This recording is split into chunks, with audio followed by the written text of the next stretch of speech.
So welcome everyone who is attending. On behalf of the Council of Intellectual Property, we'd like to introduce you to our program tonight. It's the emergence of AI as collaborator, as creator, the intersection of AI, IP, and security. My name is Justin Taylor.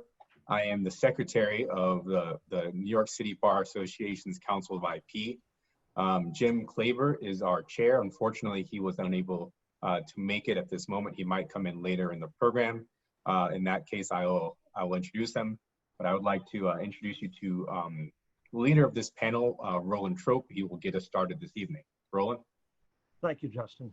Good evening. Thank you for joining us. And we would like to try to get into this program as quickly as possible. I want to say at the outset that we have an audience that consists of lawyers and non-lawyers, and we will be trying to address both and keep everybody on the same page. Rather than my introducing each speaker, I think it's better that you get a chance to hear from them themselves. So Megan, could you start the introductions by introducing yourself? Great, thanks Roland. Hi everyone, I'm Megan Bannigan. I work at Debevoise in Plimpton, a law firm based in New York, where I focus on complex and often novel litigation involving trademarks, advertising, design patents, copyrights, and really any IP issues that come my way. I sit on the IP Council, which is sponsoring this event. I'm also heavily involved in other IP-related organizations, the International Trademark Association, and I chair the Trademark Litigation Committee of the ABA Intellectual Property Law section. My role here today is really the token trademark attorney on this panel. Trademarks aren't the first thing that come to mind as the most interesting consideration when dealing with AI. But as we'll touch on, depending on the specific type of technology you're dealing with, there are some real complexities and interesting issues for you to consider. Okay, our next speaker going alphabetically is Lieutenant Colonel Jason Cody. Jason. All right, thank you, Roland. I appreciate it. So I am an Army officer, communications officer for the last 20 years.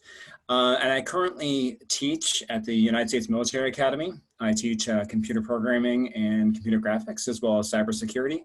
And I've recently become the Deputy Chief Information Security Officer for the Academy. My research focus are in artificial intelligence with a smaller focus in swarm intelligence, which is making large numbers of relatively simple robots make interesting decisions together. Okay, the next person listed on our agenda of speakers is Catriona Collins. She unfortunately had a medical issue come up this week that prevented her from participating, but I want to highlight the fact that she contributed significantly to our preparations in the calls that we did amongst ourselves, and we are deeply grateful to her for doing so. Next would be Marc Donner. Marc?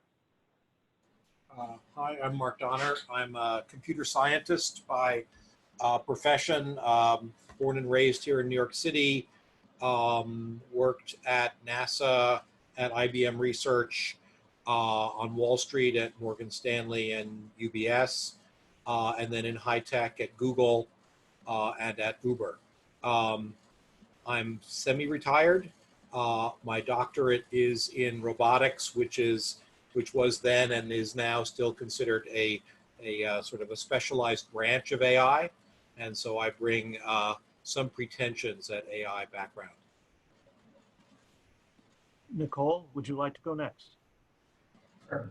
My name is Nicole Haff. I'm a partner and the head of litigation at Romano Law, a business and entertainment boutique. At Romano, I focus on business litigation, entertainment litigation, and copyright and trademark litigation. I also, like Megan, sit on the IP Council, and I'm just very excited to be here today. Thank you. Our next speaker you will not see on your screen, and the reason is that U.S. government regulations do not allow members of the U.S. government or employees to use Zoom, and he has had to dial in, but he is very present otherwise, and we're honored to have him. Christian Hannon, go ahead, Christian. Thank you, Roland. Yes, hello everyone. Apologize you can't see me. I'm an attorney, a patent attorney in the Office of Policy and International Affairs at the USPTO. So I was actually part of the team that developed the questions that we'll talk to at some length, I think, this evening. And my background is in computer science, computer engineering, and electrical engineering. Thanks, Roland. Thank you. Samantha, would you go next? Sure. Hi, everyone. Thanks for being here tonight, and a tremendous thank you to Roland for coordinating such an interesting discussion for all of us. My name is Sam Hedrick. I am a tech and IP attorney at Gunderson Dettmer, where I work almost exclusively with startups.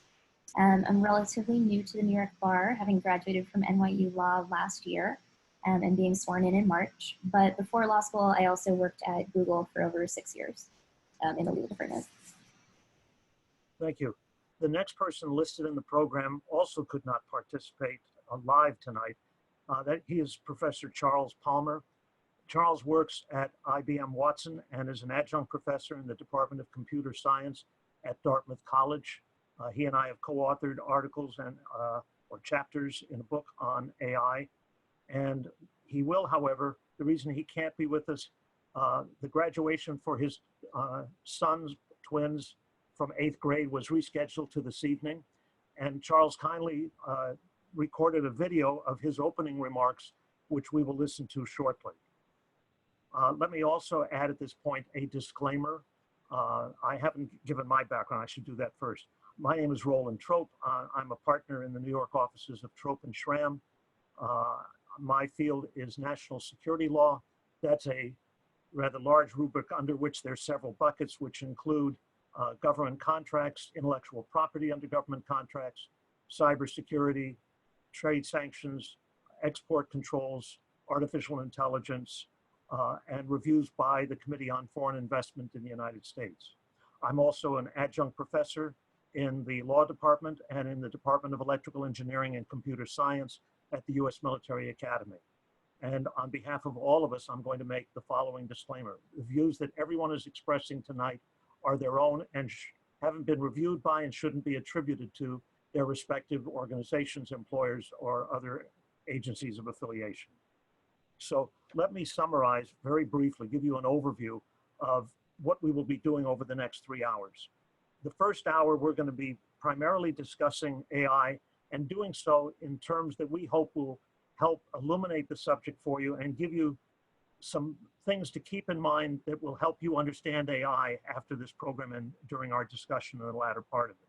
We'll also mention some key intellectual property issues during the first hour, and we hope to take our first 10-minute break at 6:55. Part 2 will be, and part 3, which will be the other 2 hours, we will gradually go through a scenario involving a high-tech startup that developed a drone-based delivery of caffeinated drinks, but that uses sensors and AI to identify probable customers who are congregating or wandering through a public space.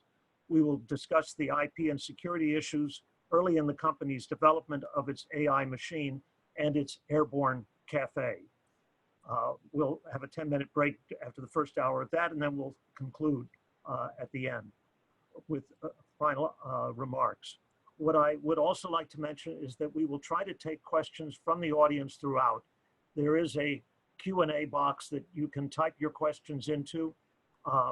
We can't get to all of them because I understand we have approximately 98 registrants, but we will do our best to address them, especially when they seem relevant to what we're doing, and hope that you will give us questions throughout when you think of them, rather than trying to hold them for the end, because we're not reserving a special time at the end to do questions. So why don't we start with Charles' video? If you give me just a moment, I will share the screen so that we can get to him.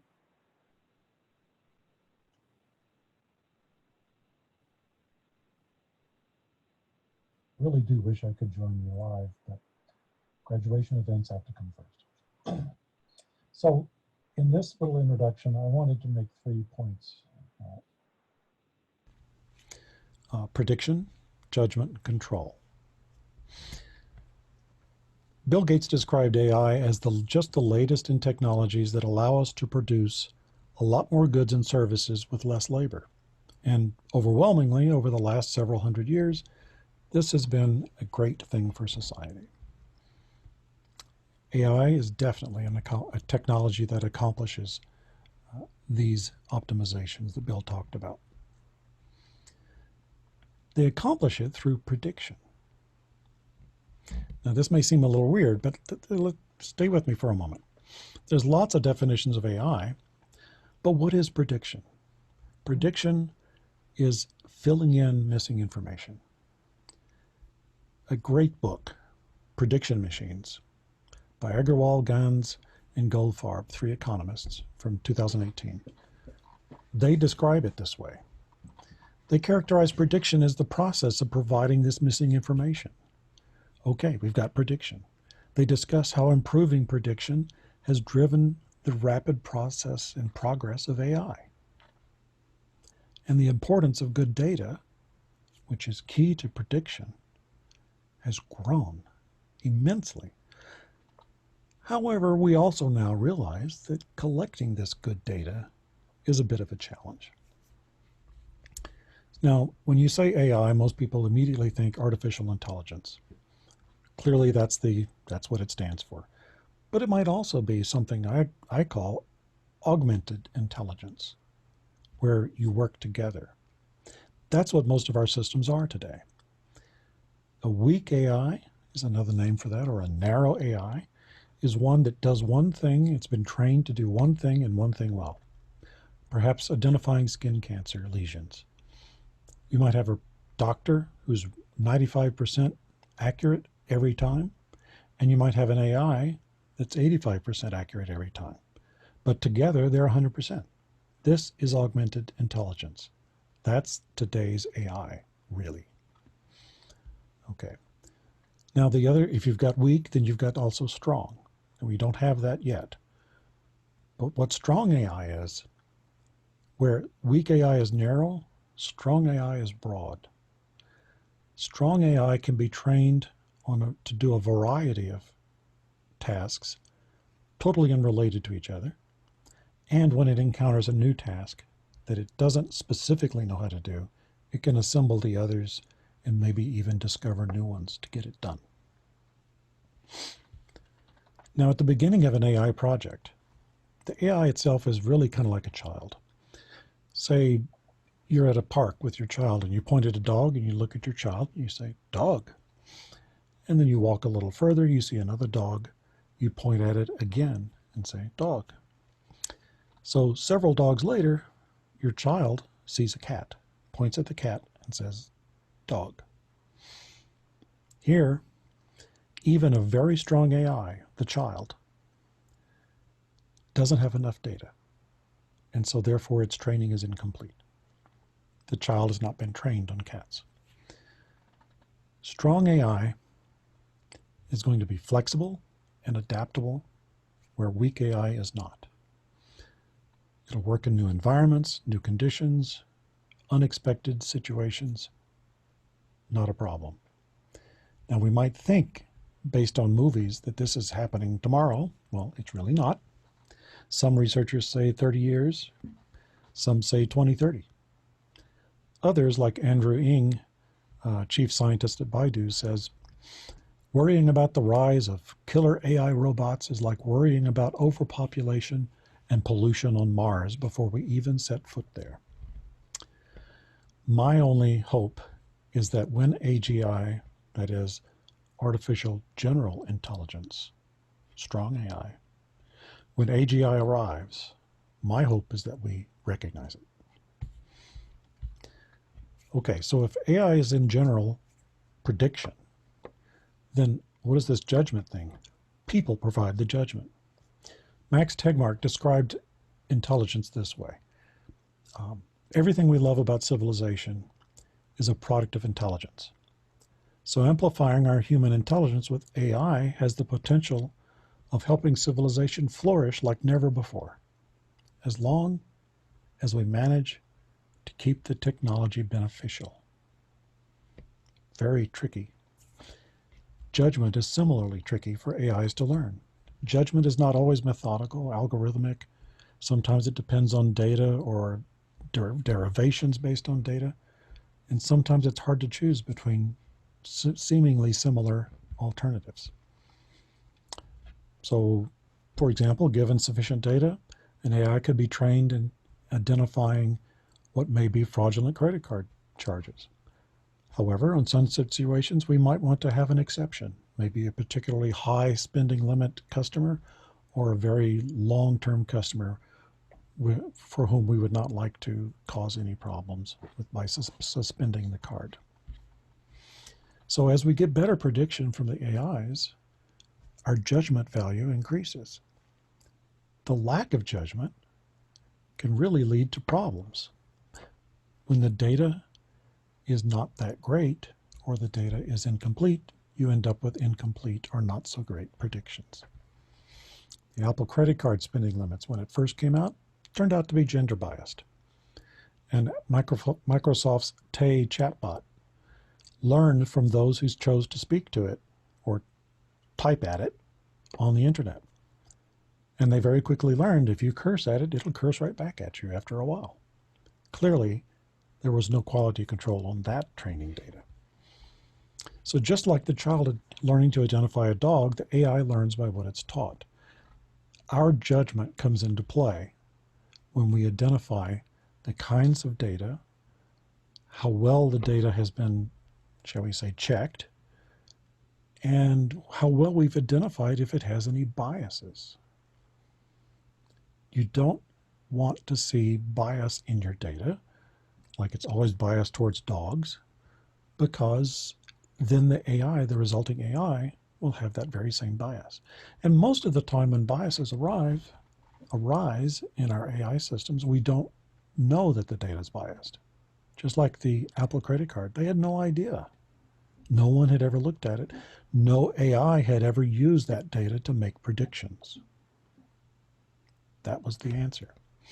Once you start using the data, you might discover it's incredibly biased or very unfair or very incomplete. So our judgment has to come into play there because the AI doesn't have common sense. It doesn't have street sense. It doesn't have any experience to deal with. It is tabula rasa. It is nothing much to begin with. Keep thinking of it like the child. So we use our judgment to decide not only when an AI is appropriate, but when the data is going to be appropriate, when the data needs to be checked. How do you protect the data from tampering? And how do you make sure that its world perspective provided by the data is clear and covers your goal domain? Prediction, judgment, control. Right now, people control the AIs. However, James Barrett, the journalist, reminds us every technology since fire has brought both promise and peril.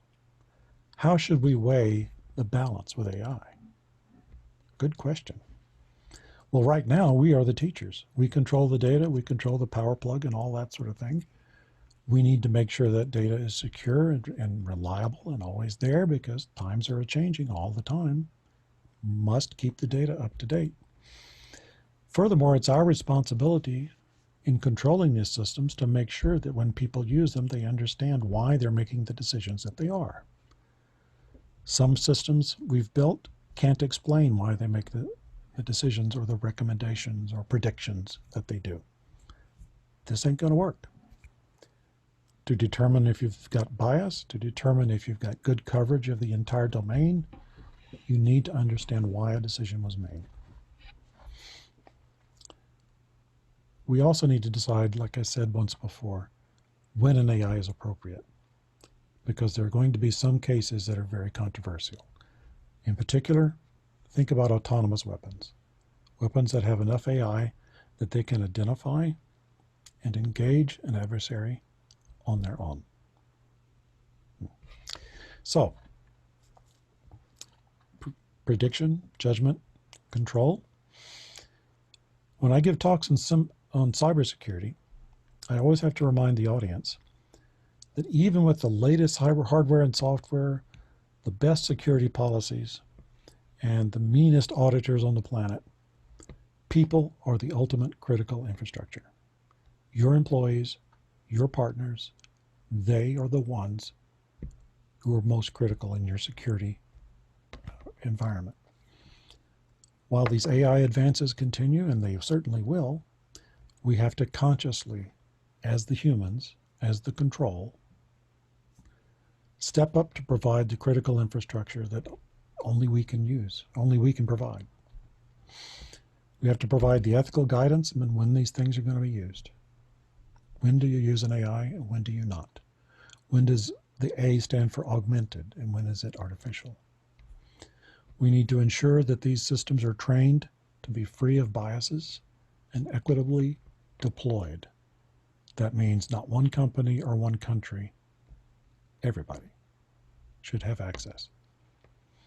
And finally, we have to continue to assert control over them in such a way that neither stifles innovation nor encourages the application of AI in dangerous places. Overall, we have to make sure that these innovations continue, but that they continue to benefit all humanity. Thank you. Thank you. That was Charles' recorded remarks. He made a mention in there briefly of the Apple Card. For those of you who are not familiar with that, that is an instance where, for example, a married couple, man and woman, both applied for Apple Card, and the spending limit that was granted to the man was higher than the spending limit granted to the woman, but the woman's annual income was higher than her husband's. That's the kind of bias he was trying to reference, and that did cause a considerable amount of criticism for the fact that Apple had not recognized that that bias might be in its data. So Charles has introduced us to the concepts of prediction, judgment, and control in AI. Marc, would you like to take us a step further forward and perhaps give us a useful metaphor or two that we can use to help clarify and illuminate AI? Sure. I'll sort of start with a couple of comments about from the early days of computer science. The word augmentation was introduced by a famous computer scientist named Doug Engelbart in a paper in the 1960s. He's the person who invented the computer mouse and the detailed digital graphic screen that is now the sort of the norm on every computer and phone and tablet on the planet. And he basically made the following first metaphor. He said, in the same way that a hammer augments your hand and lets you hit things harder, or a car augments your legs and lets you run faster and longer distances than you can with your own legs, the computer augments your intellect and it lets you do things that your brain could otherwise do, but it lets you do bigger problems faster, remember more, and that sort of stuff. That's sort of the most important way to think about AI, in fact. It is, in fact, and Charles's comments talked about augmentation. It is a tool, a power tool, if you like, for your brain. It lets you discover things about data. My favorite analogy for this is, and I don't have a visual for this, but imagine a three-dimensional scatter plot that's spherical, filled with little dots. Okay, and you can sort of see it, you know, like a globular cluster in astronomy. It's this haze of little dots, and you rotate it around and they move around, but basically it continues to be a haze of dots. Now, supposing there's also a cleavage plane right through the middle of this thing, where there's an empty space between one half of the dots and the other half. If you happen to orient the sphere of dots just the right way, you can see through it and you'll see a dark line. But if you don't orient it the right way, it'll just look like a sphere of dots, and you won't know that there's actually two parts of the dots, one on one side and one set on the other side. So visually, if you're shown that, you can see it. Now, one of the wonderful things about the modern AI techniques is, Charles gave you an example of what's called supervised learning. where you have a bunch of data and you say, this is a dog, this is another dog, that's another dog. And after a while, you could sort of teach it to sort of discover that what dogs look like. One of the most interesting kinds of things you can do with large data sets is discover structure, like that cleavage plane in the sphere of dots that I described. You can do that without knowing anything about the data using some of the modern techniques that are available. That's really quite remarkable, particularly when you do, I gave you an example where you could envision, hey, if I look around a little while, I might find it. Well, now take this to dozens or hundreds of thousands of dimensions, okay, and find that structure that's in there. Now, one of the fascinating things about that is that modern AI techniques can do that, partly because our computers are so powerful, their memories are so large, and our algorithms are so sophisticated. One of the challenges for us, and this is going to come up later on, is we can't necessarily tell precisely what it did. We know what the underlying mathematics was, but we can't say, look, here's what's going on in this data. We can say these are like this and those are like that, and that's clear, but we can't say, you know, something that's sort of visibly obvious to the observer. Okay, back to you, Roland. Okay, thank you, Marc. One of the interesting things about AI is that it not only can detect patterns, but it can use that detection to develop an understanding of certain stylistic similarities. And it can do that to then generate works of authorship, music, poetry, and quite remarkable paintings. And what I'd like to give you all the chance to see and get a better understanding of AI is to see AI do something really powerful in the creation.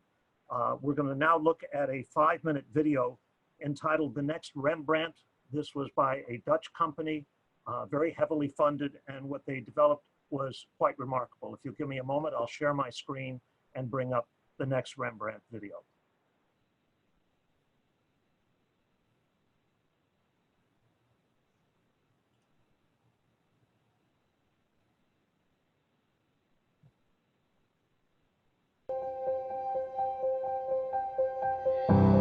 One of his great achievements, one of Rembrandt's great achievements, was to portray human emotions in a much more convincing way than artists had before him, and in many ways for all time.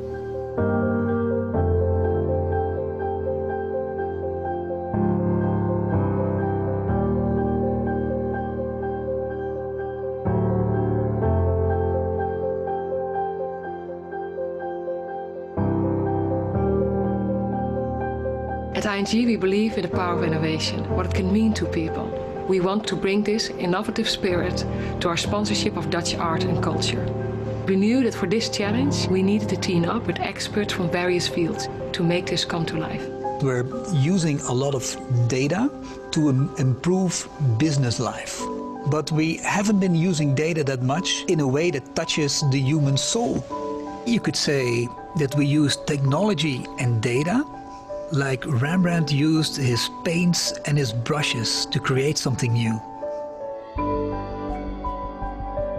The first step was to study the works of Rembrandt in order to create an extensive database. We gathered the data from his collection of paintings from many different sources, including 3D scans and upscale images using a deep learning algorithm.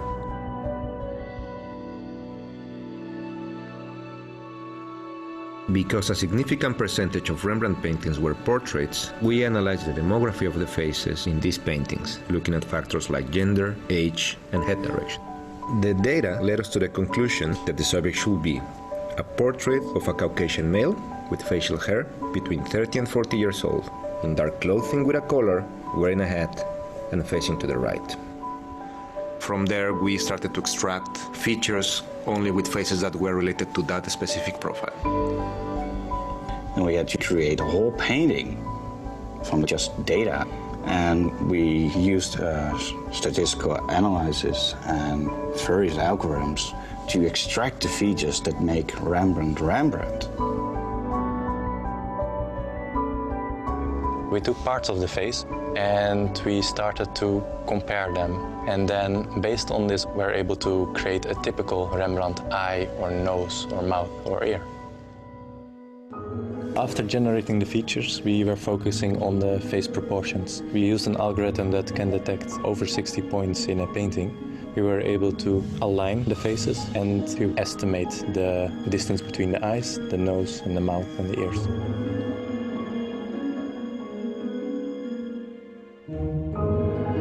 A painting is not a 2D picture.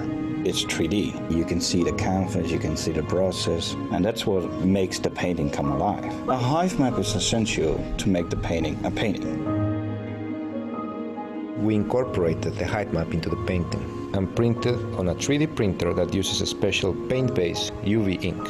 It printed many layers, one on top of the other, which resulted in the height and texture of the final painting.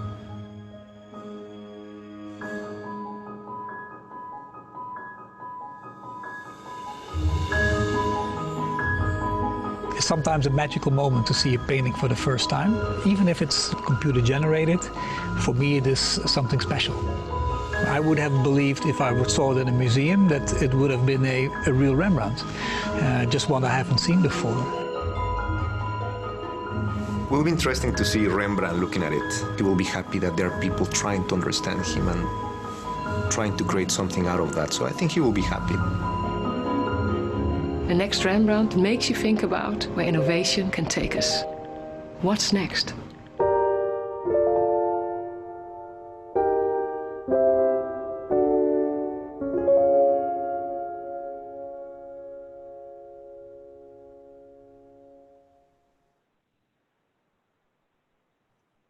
I hope you found that as interesting as we did when we first viewed it, although I'm not sure that I would share the narrator's view that Rembrandt would necessarily have been happy to know that others could have copied him and competed in his market. That's one of the reasons why we have intellectual property, is to prevent that kind of thing. And there are also problems of authenticity that are going to creep into that. Now, you noticed in Charles' opening remarks, he made a reference to military uses of artificial intelligence.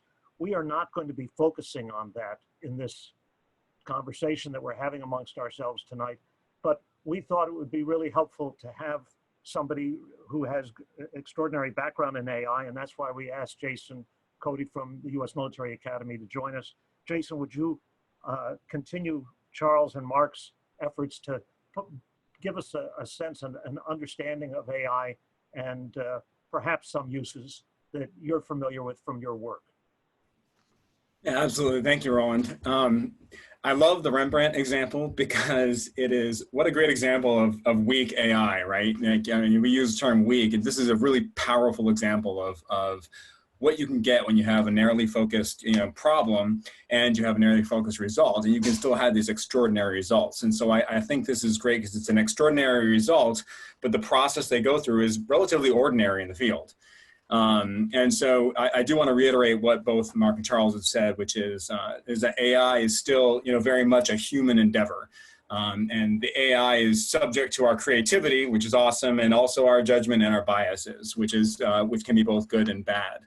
And so what you saw with the Rembrandt example, you saw a team that developed the problem. They came up with a problem. They wanted to create a network that could generate a new Rembrandt.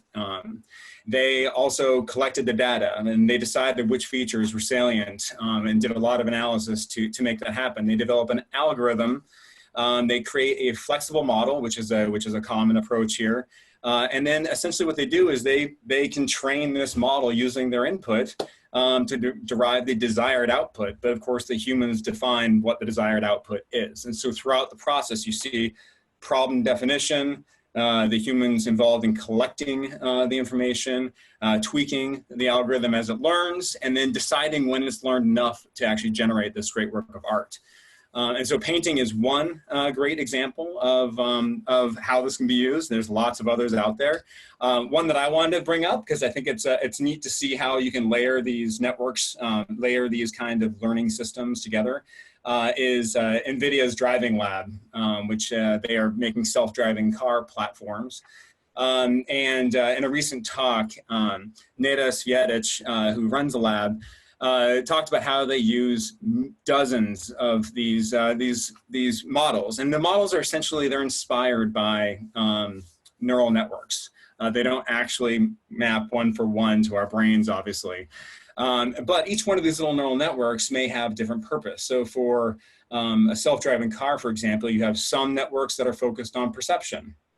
And they look around and they are trying to determine objects of interest around the vehicle. So very low level, but it's still pretty impressive. They can find objects of interest around the vehicle that might be important. And that information may get fed to another level, which is looking at, okay, that is a person, that is a pedestrian, that is a traffic sign, that is a building. And this is a vehicle, and the vehicles are moving towards me or away from me, you know, and then that may feed another level, which is, okay, where am I being the car, in the environment? And then finally, okay, I'm here, I see what's around me, I need to go there. How do I get there? And so weak AI, weak AI, weak AI, all still narrowly focused, but can have some impressive results in a mobile environment like a self-driving car. And as these things work our way into our lives, whether it be cars or whether it be increasing power of, you know, the Amazon Echo, the smart speakers, all these other things, we have to be aware of two more things, and that is we have to protect the system, which Charles obviously talked about, and we kind of have to protect ourselves against complacency, because as cool as the self-driving car is, machines aren't good at handling those weird cases, those edge cases. So the cars can't handle every single occurrence. And so they do require vigilance on behalf of the person. They can't handle every single situation out there. So how do we protect the system? We protect the system through protecting its data. We also protect the model because there's ways of giving the model new inputs that are slightly changed to change the decision that it makes. And so as Charles said, we've got to, you know, part of this control is, you know, making sure that the data that goes in is at least either accidentally or not, or maliciously not altered. And that the model that we get on the other end isn't being spoofed by potentially some accidental or malicious intent on the other side. And by spoof, meaning you can make a stop sign disappear, for example, for the self-driving car. And then protecting ourselves, we have the field of human robotics has been studying how humans interact with robots. And because of the Terminator and other movies, you might think that we immediately distrust them, and that's actually not the case. A lot of the research shows that in certain situations, humans will trust a robot implicitly, whether it deserves it or not. And so two experiments that Ayanna Howard from Georgia Tech talked about back in 2017, actually. One was a robot was permitted access to a dormitory about 76% of the time, as long as it pretended to be a cookie robot delivering cookies. The college students let this robot they'd never seen before in without any checking or anything. So I thought that was a pretty interesting one. Another situation was they did a human robotics experiment where they pretended the building was on fire. I don't want to see how that got approved, but they pretended the building was on fire. The participant didn't know, but the only thing showing them where to go was a robot. And sometimes they're even told that a robot was malfunctioning, and they would still follow the robot into a closet and, you know, fictionally burn to death. So yeah, it's interesting. We can tend to trust them. So long story short, it's exciting. They're subject to our creativity and bias, and we have to protect them, and we have to protect ourselves. Thank you very much, Jason. You know, you mentioned something about the data, which is a greater risk right now, that an unauthorized person would hack in and modify the data that the AI machine is learning from or being trained by, or corrupting or modifying the model. I'm not sure, honestly. I think they're both ways that they can be attacked. And if you've got a system, if you're updating it with new data, it could be vulnerable to a live system. If you attack the data before you train the model, of course, you can inject bias that you might want into the system before it even gets deployed that may go unnoticed. For a deployed system, you have to protect the model. Unfortunately, they're both likely. There's research to look into how to defend against both of these. And we'll look into that a bit more when we get to our scenario. I also want to tell you, I like your comment about protecting ourselves. During our scenario, we're going to occasionally see the ethical trade-off of convenience versus privacy, convenience versus bias. And it's very important as AI sort of creeps in, and when I say creeps in, many of us are already using or relying on systems that have AI augmentation in the weak sense, in the multitudinous sense, and we're not aware of it because they don't, it's one thing to say, powered by Intel, but very rarely do we see something that says powered by a particular AI engine. What happened in the last year, by the way, as a further development of this, and something that surprised a lot of us in the IP field, was that the US Patent and Trademark Office last August and last October issued a request for comments on some rather thoughtful and far-reaching questions. And we thought it would be interesting to include in our discussion a representative from their office, and they very kindly sent us Christian Hannon. Christian, could you describe a bit of the background, why the USPTO decided to ask for comments on intellectual property protection for artificial intelligence innovations? Sure, thank you, Roland. And I guess I'll just start out by simply stating that the USPTO's efforts on AI really break out into two groups. So on the one hand, we have our AI use case at the PTO, and on the other hand, we have sort of the AI policy, which I think is at the core of what we're talking about right now. But very briefly, just to give some context to this, we've heard military applications, robotics applications for AI, but we at the USPTO view this as a way to augment our examination function, so both in the trademark side and in the patent side. And so when we talk about how do we use AI at the PTO, well, we're exploring how we can sort of use the data that we have on particular technical fields of classification. So every patent application that comes to the office, for example, ultimately finds itself in a particular art unit that is examined by those that are ordinary skill in the art. And so how do we route those applications to the right group?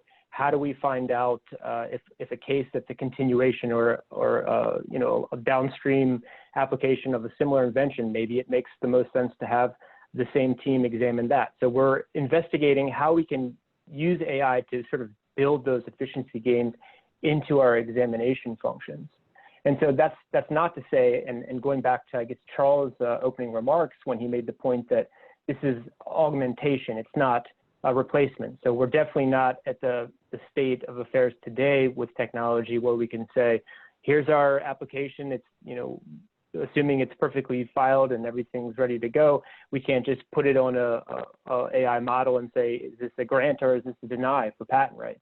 We're not there yet at all. We still need that judgment call by the examiner. The malleability of language is such that, subjective claim interpretation could creep in. So there's a host of issues that only humans should be executing those decisions on. And so that's very much on our thinking when we look at how we use AI at the PTO and explore that as a way to gain efficiencies. On the other hand, and more to your point, Roland, when we talk about why did we come out with these requests for comments or notice for public comment this past year, and there I just want to make clear that of course the USPTO has been examining artificial intelligence, quote unquote, for years, decades. Anything that sort of is called AI at a particular point in time, if it was a patentable invention, likely our examiners in the USPTO have looked at it and made decisions on its patentability or not. And so that's, I think, important because, as you know, we're all here today viewing this. There's this particular mindset about, well, what are AI technologies? That likely won't be the same case in years going forward. A perfect example of this, I would say, is facial recognition technology. 10 years ago, we would have thought of that as firmly, quote unquote, AI, but today we use it to unlock our phone perhaps, or other applications to board a plane. And so as these things become more and more routine, we see them, it's this sort of natural progression that they're no longer a new exciting technology, but they're just sort of the convenience of modern life. So with that thinking in mind, back in January of 2019, the USPTO convened an AI and IT policy conference, which some viewing this may have seen. At that conference, we actually convened different panels on patents, copyrights, trademarks. We had economists, some international views shared, and that really gave us an outlet to discuss these issues just to see if it was really media hype or was it really some pressing issues that the PTO needed to address to make sure our stakeholders were ensured reliable and predictable IP rights. And so flowing from that conference back in January, we then started work on these questions that went out to the public for comment. And so we did this in 2 phases. The first of those back in August was to really look at patent issues. So we focused on everything that we saw as an issue intersecting with patent law and the potential for AI. And so I'll pause right here just to make clear that there is this distinction, calling back that distinction about AGI or general artificial intelligence versus a narrow, weak application type artificial intelligence. And that's a fundamental distinction that we had been considering when we thought of these patent issues, especially, is that there are some out there that sort of presuppose that AGI is a modern day reality. And personally, for me, I don't see it. I don't think that's true. It's a limited set of folks out there that I think would take that position. But the point is that you can then branch out when we talk about inventions, or even in the copyright context for authorship, that there is a distinction you can make between inventive AI and AI inventions. And so inventive AI is this sort of status quo science fiction notion that there are machines that can actually invent. And I really like Jason's point that it's about solving a problem, right? You have, as a human being, for the Rembrandt video, there was a team that identified a problem. How do we make a Rembrandt? And then they went and solved it. They used AI or software really to do that. And so that's different from an AI invention, which would sort of be the architecture of an AI system. So like a deep neural network or some similar linear regressive analysis type model that could do that. So if we have that distinction in mind, that guided a lot of our thinking. And we were hoping to see feedback from the public to sort of gauge that impression. So we are still working through the comments, and we expect later this year that we'll actually come out with a report on this, but that's still in the works. But I would encourage everyone watching this, if they're interested in this arena, to definitely stay tuned to that. And on the second request for comments, there we sort of canvass the rest of intellectual property. So we touched on data rights. Obviously, the U.S. has a different regime for data protections that they do in the EU. They have a little bit of a different protection scheme in Europe. So we wanted to ask questions about that. Authorship, of course, with the Naruto case, which I'm sure we'll talk about this evening, that the Copyright Office had come out very clearly with their guidelines on how authorship is viewed in the United States for copyright purposes. But so we sought to sort of canvass all of IP with that second notice. And all in all, we got about 200 remarks across the two. And again, we're going to be getting that all together in a report for public consumption. So stay tuned for that. But I'll leave it there for now, Roland. Thank you. Thank you very much, Chris. And I understand we can't ask you more about what your review or what the process is, but having that background is really helpful. But it's also helpful sometimes to get a comment from somebody who submitted a comment in response to your questions. And Samantha Hedrick, in fact, wrote an article that was published in New York University's Journal of Intellectual Property and Entertainment Law entitled, "I Think, Therefore I Create, Claiming Copyright in the Outputs of Algorithms." And that was published in the spring of 2019. Samantha, would you like to pick up what happened after that when you saw the request for comments from the USPTO, and just describe very briefly how you responded? And we might actually, as a result, have a few minutes to address some questions that have already come in from our audience. Great, I'd be happy to. So as Roland mentioned, my focus tonight is on copyright. Last summer, I published an article about specifically copyright authorship in AI-generated works. And this was before the USPTO put out its call for comments. But a bunch of my professors and friends had sent it to me and said, "Isn't this exactly what you wrote on?" And I said, "Well, yes, it is." So I did end up submitting comments to the USPTO in January, and I am very much looking forward to seeing that report. So basically, there's been a lot of discussion in academia about whether AI should be able to own a copyright. So really, for a bunch of reasons that I know we'll get into when we discuss the scenario, I don't think that that is a reasonable or practical thing to do, to grant a copyright to AI. But instead, the question that I was looking at in my paper was whether the use of AI as a tool of creation interferes with the human programmer or user's ability to claim copyright in the resulting work. So in other words, at what point has the machine done so much of the creative work that the human can no longer truly claim to be the author? My answer is that there is no such point. So what that comes down to for me is control. And I think at this point, and where I see AI reasonably going in the future, the reality is that the programmers who create the AI, the users who are actually putting the AI into operation, have so much control over the outputs and over what that looks like, that realistically they still are exercising their own creative control. And in copyright law, what we look at is whose original intellectual conceptions, that's the phrase, are embodied in that resulting work. So the question here is the AI truly generating these original intellectual conceptions, or is it really just being used as a tool to express the human's original intellectual conceptions? And in copyright also, we're looking at whose expression is in the work. So one way that you can look at that is also sort of who's the mastermind of the process. That's another term of art in copyright. And realistically here, I think it's quite clear that the human has so many means of controlling the output that they are truly masterminding that creative process, even if they're not directly controlling every aspect of what the finished work looks like.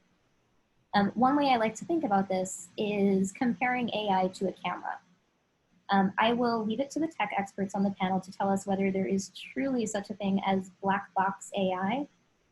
But for argument's sake, let's say that there really is an algorithm that is so complex that our puny little human brains absolutely cannot comprehend how it works. Now let's consider a novice photographer, and I'll use myself as an example. My husband is from Alaska, and when we go up there, I absolutely cannot stop taking pictures. Everything you point your camera at is beautiful. But I'll be honest with you, I have no idea what happens inside that camera when I press the shutter button. All I know is that I press the button and this beautiful image appears on my viewfinder and later on my computer screen. But yet, no one would seriously argue that I don't own the copyright in that photo. And furthermore, if I don't like the output, in this case the photo, I can play around with the settings. I can put it into sunset mode. I don't actually know what that means inside the camera, but I can do that. I can mess around with the ISO settings. I don't know what that does, but I know that it changes the image that comes out. So like magic, when I press the button, having changed these settings, lo and behold, it's a different image that appears on my screen. So I don't know how digital cameras work. I really intend to learn this after this panel, but I don't know. What I do know is that my claim to that copyright in that resulting photo is just as strong as it is when the head engineer in product development at Nikon or Canon or any of the other camera companies takes the same photo. So the camera isn't deciding how my photo should look. It's just applying rules that the programmers gave it to apply to these images. I supply the image, the programmer supplied the rules, out comes a photo. The original intellectual conceptions in that photo are still mine. They're not that of the AI. And I have a lot of options for changing what that output looks like. So even with extremely complex AI, the way I understand it, and again, I'll let the experts correct me if I'm wrong here, but the way I understand it is that they truly are just following the rules given to them by the programmers. So in other words, it's the programmer who creates the AI's capacity to create. An algorithm isn't thinking on its own, and any capacity for thought that we perceive in what it does really comes from its code, and therefore from the programmer and the user. It's just a tool of creation, and what AI is not is a sentient author who's forming its own original intellectual conceptions. So with that, I'll turn it back to Roland. Thank you. We're at our break point, but I would really like to get one of the questions from the audience that goes back to the next Rembrandt. And so if one of our panelists could give a really brief answer to this question. The question is, if they scanned the works of Renoir into their Rembrandt AI instead, would it paint Renoirs? If they scanned Rembrandt, Renoir, and Picasso in, and then said paint something, is it so weak that it would punt, or would it create something really new or a sort of average? Which one of you would like to take a stab at that in 30 seconds only? Jason, you look like you're about to say something. Go ahead. I was about to say something, but I unfortunately clicked the question and answer button by accident. I couldn't see anybody. So, Marc, please chime in if you have something to add. But what I would say, it kind of depends, right? If I've got another artist, I think it's likely I'd have to train on, they did a lot of training on that model to make a Rembrandt. And regardless of whatever, that training definitely determines what the output is. The output of that network is going to end up being a Rembrandt. They can train another network to create another style, and there's different ways of doing this. I encourage the person who posted that question to go check out Google's Deep Dream generator, and you can upload a picture of your cat. I've done it and have it come out looking like Van Gogh's Starry Night. It's pretty cool, but that was a trained network on that style. So I'm not sure what it would get if you just fed in information to try to get it paint something it wasn't trained on, but I don't think it would definitely not be Rembrandt, or it might look like Rembrandt, but not what you want. Okay, well, it's 6:56. It's time for our 10-minute break. I know that I'm going to go to my window, open the window, and join in the 7 o'clock chorus of thank yous to our healthcare workers. But we'll see you back here at 7:05. Thank you very much, and thanks to all of the speakers. I thought that was a really interesting beginning of a conversation. Thank you.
Okay, it's now 7:05.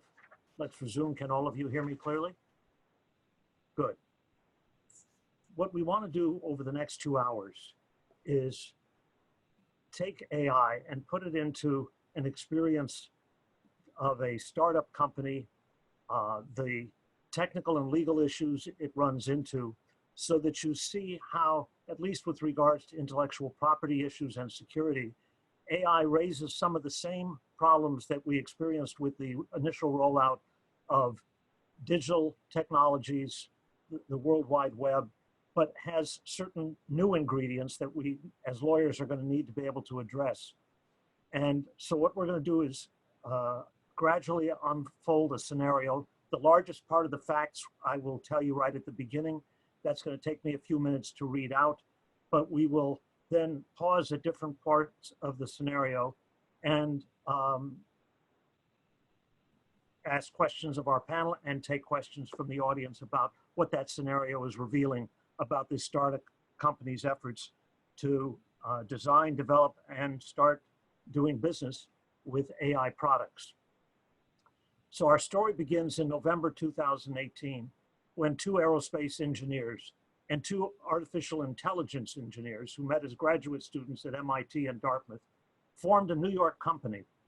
They had offices and research and development facilities in the Brooklyn Navy Yard. Their mission was to develop an airborne caffeinated beverage delivery system to compete against established brick and mortar chains like Starbucks, which provide takeout but not much delivery of coffee and tea. The 4 engineers wanted to do more than create a system for delivering beverages. They wanted to develop an airborne cafe that would go out, find customers, sell them a beverage, and deliver it all in a few seconds, with the convenience that the potential customers, whether they're in Washington Square or Central Park, wouldn't have to interrupt their time in those spaces to go and get the beverage.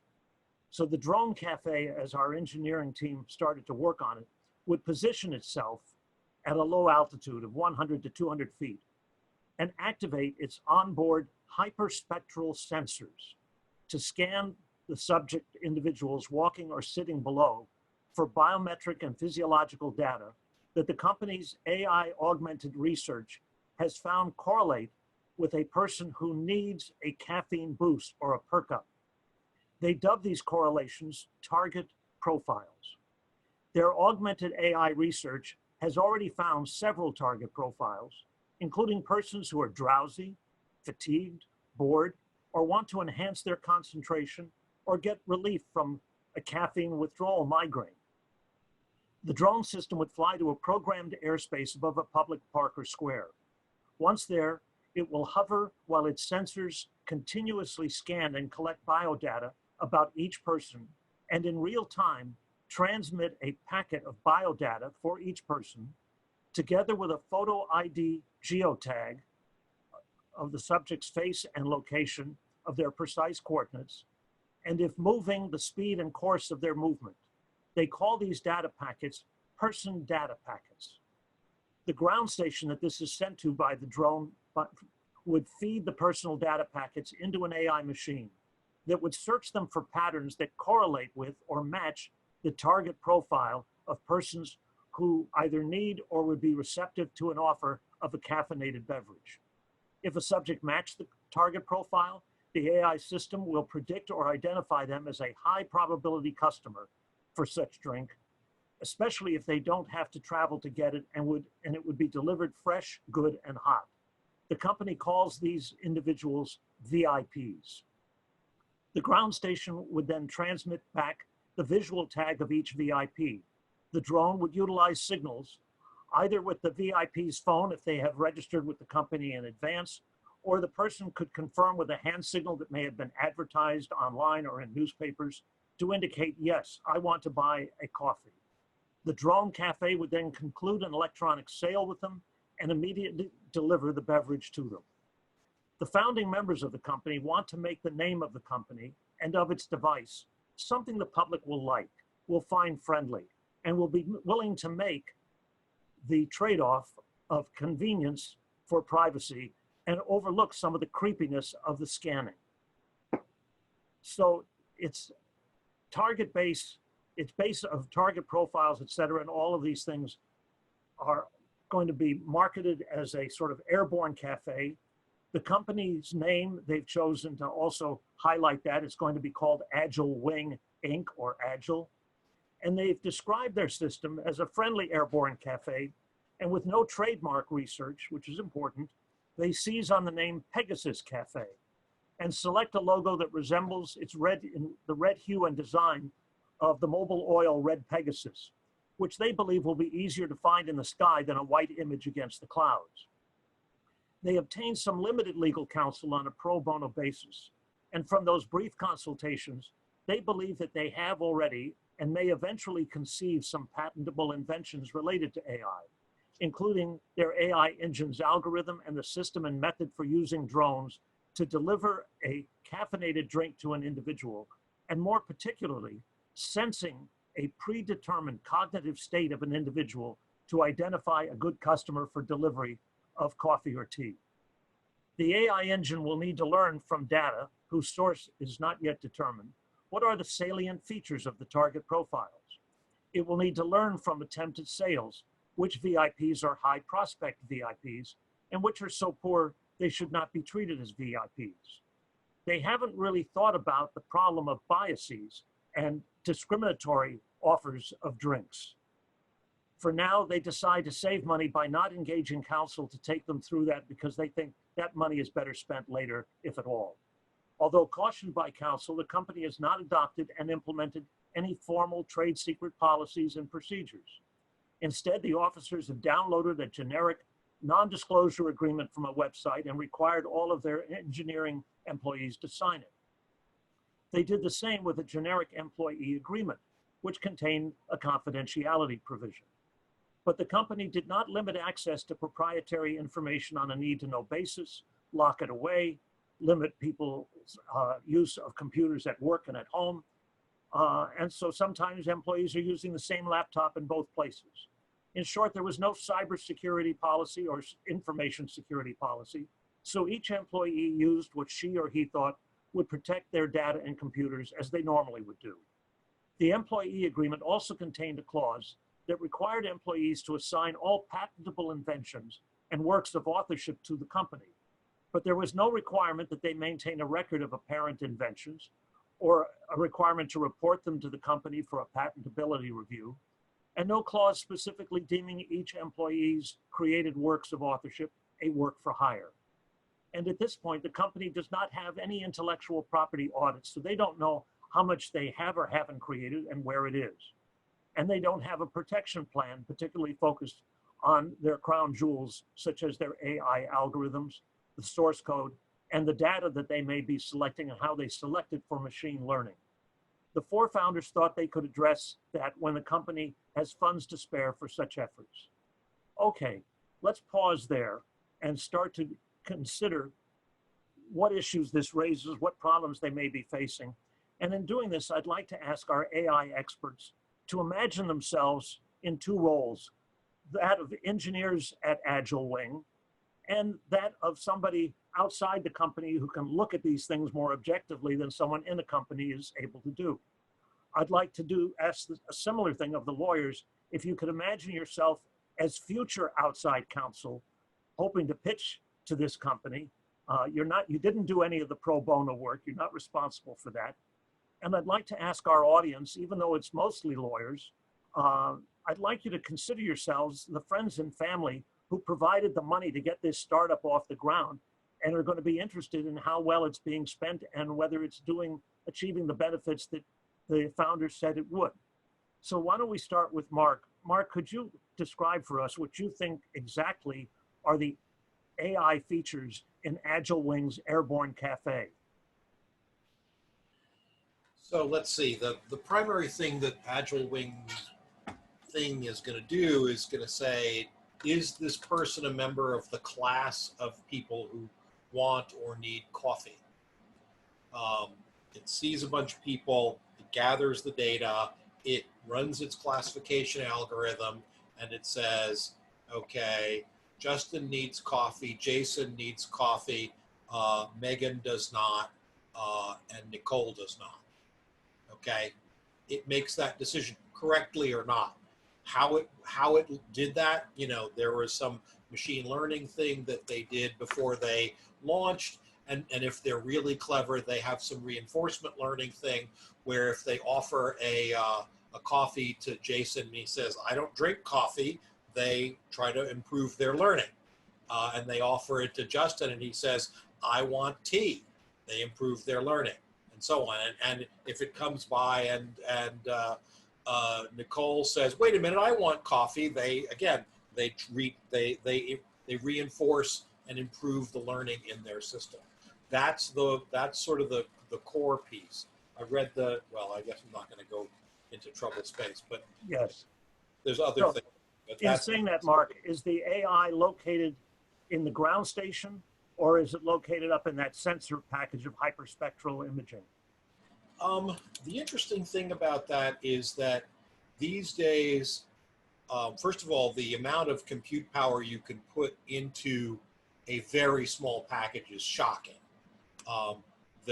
Somebody pointed out, there was a little paper that the geek community was circulating a little while ago that pointed out that most of the smart watches on the market now basically represented more CPU power, more RAM, more capacity in sort of most dimensions than old mainframe computers from the era when I was trained. So, you know, your watch is already a supercomputer by today's standards. So it might be in there, or in fact, it may be the case that several tiers, Jason talked about the several tiers of recognition and analysis. It may be that some of the stuff is being done locally and some of it is being done in some cloud server somewhere. That's the details of where it is really immaterial to the analysis. But Jason, could you comment on what you think might be the risks of having the AI in the airborne system where it's data and some of the algorithms, if the system comes down in an accident, other people might be able to gain a more ready access to it? Yeah, that's interesting. I think so. If a system goes down, you know, I mean, you have the possibility of like a reverse engineering problem, you know. And if we're talking in terms of most of these models, as has already been pointed out, I mean, they come down to instructions, and so if the company is not thinking in terms of how do I protect the information both at rest, like, so if this thing goes down and the information's on the system, it's going to be at rest and it should be encrypted by default. And so there has to be some kind of contingency for, if I malfunction, what do I do with my data that's on board? And similarly, if I'm transmitting this information back and forth, transmitting it in the clear is probably a bad idea because it probably has some pretty important information in there, because I'm probably not sending hyperspectral images, a lot of them to the ground station. If I'm using it, I'm probably sending a bunch of features. And so knowing what those features might be, if I can decode those, I might run into problems. So those should also be encrypted, which adds more processing power to the onboard system. But if the company's not thinking about it, they open themselves up to attack in both rest and motion. And just to make sure that everybody understands, could you explain what the capacities of a hyperspectral imaging system are over something like just a thermal imaging system, and why this is such a powerful sensing system for them to be using? Sure, and sadly, I'm not an expert because I haven't actually used one of these before. But I am aware that what it's trying to do is it's taking more than the visual, more than the thermal information on every single pixel of a picture it takes. So imagine you've got a picture, and then you do a deep dive across the light spectrum, and you get information through the entire spectrum beyond what you can see beyond the thermal, and I can get information from each one of those layers. So it gives me kind of a 3D snapshot of essentially a 2D image. And we can detect chemical substances and things of that sort, and physiologic data that wouldn't be obtainable just from a thermal sensor. Okay, Justin, let's look at some of the IP issues. Agile Wings engineers have been very creative, very innovative, and inventive quite rapidly, but they've done so without conducting a search of existing US patents. And I'm sure our audience, at this point at least, is thinking this is a remarkably far-fetched scenario that we're using. But even so, what risks might Agile Wing be taking of infringing on one or more US patents if it hasn't gone out and done the search, or if it has and the patents haven't issued yet? Sure, Roland. First of a couple of things. When you do something like this, you do want to do that search for existing patents right off the bat. And although this seems like it's a far-fetched idea of having drones delivering, coffee, there's a multitude of different smaller patents that could be an issue here. So if you break it down, you have particularly one thing, something that is identifying somebody and looking into whether or not they are drowsy. Well, you could run into a couple issues there. First off, everyone has a phone that has potential to, if you have an iPhone, you have the potential to do face identification.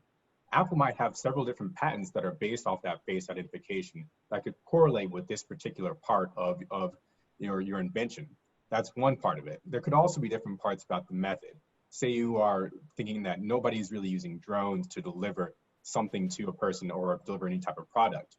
Well, that intertwines with a couple issues with the idea that companies want to deliver things via drone. Amazon would like to deliver packages via drones. In fact, at one point, it was a short but failed idea of Domino's wanting to deliver pizzas via drones. So those are certain different aspects of the patent that don't necessarily engage the entirety of this invention, but can still trip you up as far as having an infringement of these various different smaller patents. And as you pointed out about the idea of patents that have not exactly or not yet been administered, but they're in the application phase, that still could be considered a prior art. That's going to be an issue for you if that's something that the USPTO has already looked at.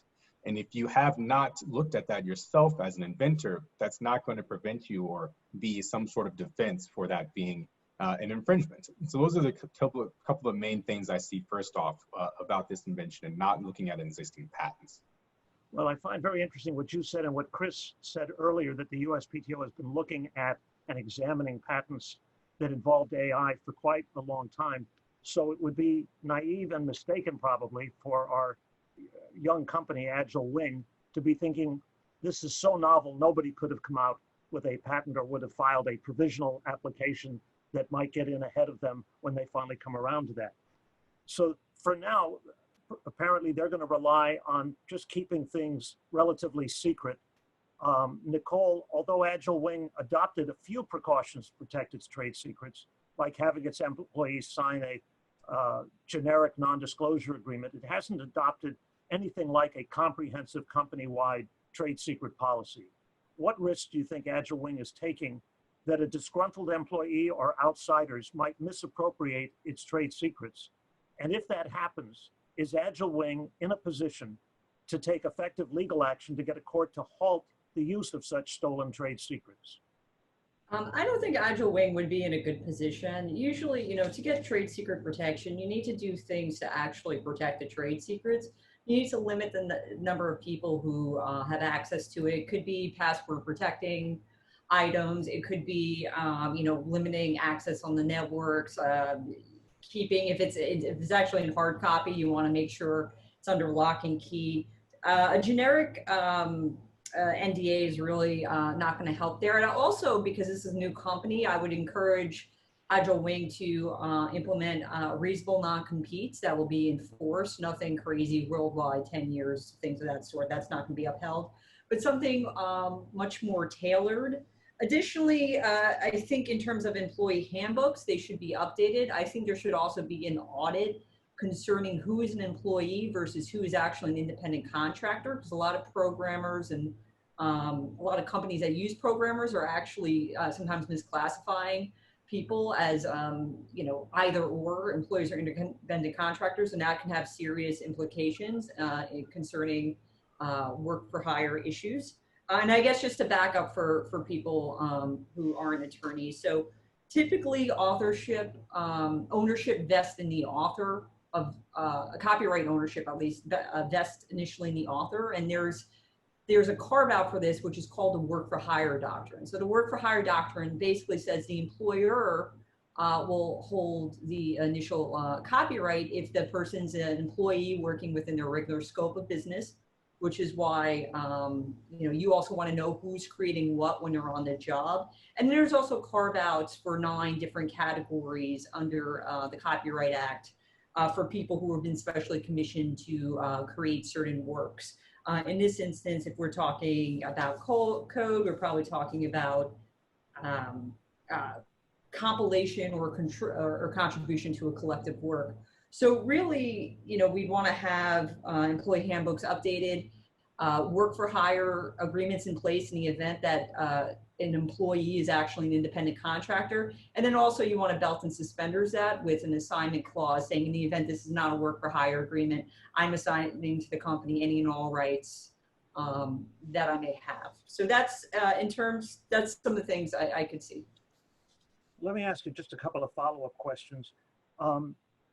Let's assume you were trying to persuade them to let you do a sort of walkthrough of the company's premises before you drafted their trade secret program. And as you're walking through, you notice, as people will do, they're taking cell phone pictures of an engineering team after they had just finished a really hard work sprint.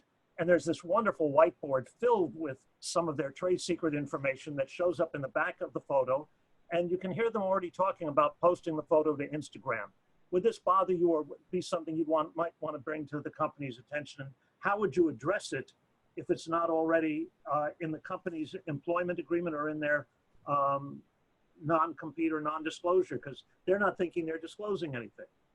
I mean, that would keep me up at night as an attorney if I saw that.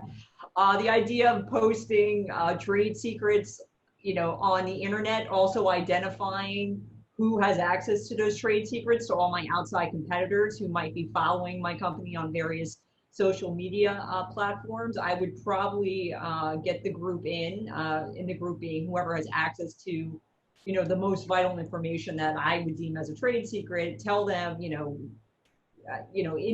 the interim, until we can implement the written policy, this is what you are and what you are not to do. The other thing that I didn't address in the example is the idea that employees can access this highly confidential or supposedly highly confidential information from their home computer is not a good idea. I would issue probably work laptops, say that, that are only on the network, that you can't get, Gmail access to, so you can't drop files into your Gmail and then transfer them out. Those are some precautions that I would surely implement and strongly advise companies to implement. Well, I'd like to get you and Marc to respond to something. Up at the military academy, the cadets are trained early to be careful with information. That doesn't mean that they always consistently are, but it's early identified to them what is sensitive. The example I gave you suggests that Agile Wings engineers don't even really know what a trade secret is or which of the information they're working with is particularly sensitive. Marc, from your experience at the companies you've been at, and without being specific to any one of them, how hard is it to get employees to understand what trade secrets are, whether they need to label their documents, proprietary, and can you and Nicole just discuss briefly how you get a company's engineers moving along that path, because the paper policies aren't much good if the engineers aren't implementing them? Yeah, the whole question of reviewing the prior art and the patents and stuff, having worked in high tech for quite a long time, I can tell you that it is common practice for executives to say, I don't want you to read patents because I don't want you tainted by the ideas of other people working in the space. So a fair amount of what you've said, which I have no opinion on whether it's good or bad advice, is absolutely contradictory to very widespread common practice in high tech today. The other interesting question is, you say, oh, I'm going to have a written policy. I would observe that nobody reads the written policy, with the exception of maybe the manager of the attorney who wrote it. So the challenge we have at a pragmatic, realistic point of view is how do you actually get the idea into the head of the person who actually needs to think about it. Most large corporations struggle with this all the time, and they have all kinds of things like, hi, guess what? You are required to take this training. We will keep track of it, and if you don't take it within, 90 days, you'll get a nasty gram from your boss, and then from your boss's boss, and then, we might show you the door. But it's viewed, these kinds of things are viewed as obnoxious impositions. People do not perceive themselves as protecting the assets or interests of the corporation when this happens. They view themselves as satisfying annoying requirements. Well, that's what lawyers are here for, to make sure those annoying requirements are met. So basically what I'd say, listen, is this readily known information that's available outside here? Does this information have economic value to possible competitors? If this information were to get out, would that be harmful to the company? That's how, employees should think about trade secrets. Now, you can also mark the documents. You don't want to overmark the documents as confidential or highly confidential. Those decisions would have to be made from the top. Listen, no one wants to do employee trainings. I get it. No one, not even lawyers, but you got to do it. You have to do it, because how else are you going to tell the people who don't read the manuals what they can and cannot do? The other thing is, again, this is a new company. People leave companies, right? So one of the things that you would want to do in this company is have an exit interview policy where you remind them of their obligations under the employee handbook. You remind them of what could happen if they breach those obligations. And you just, continually remind them that they are to keep trade secrets just that, a secret, is how I would go about it.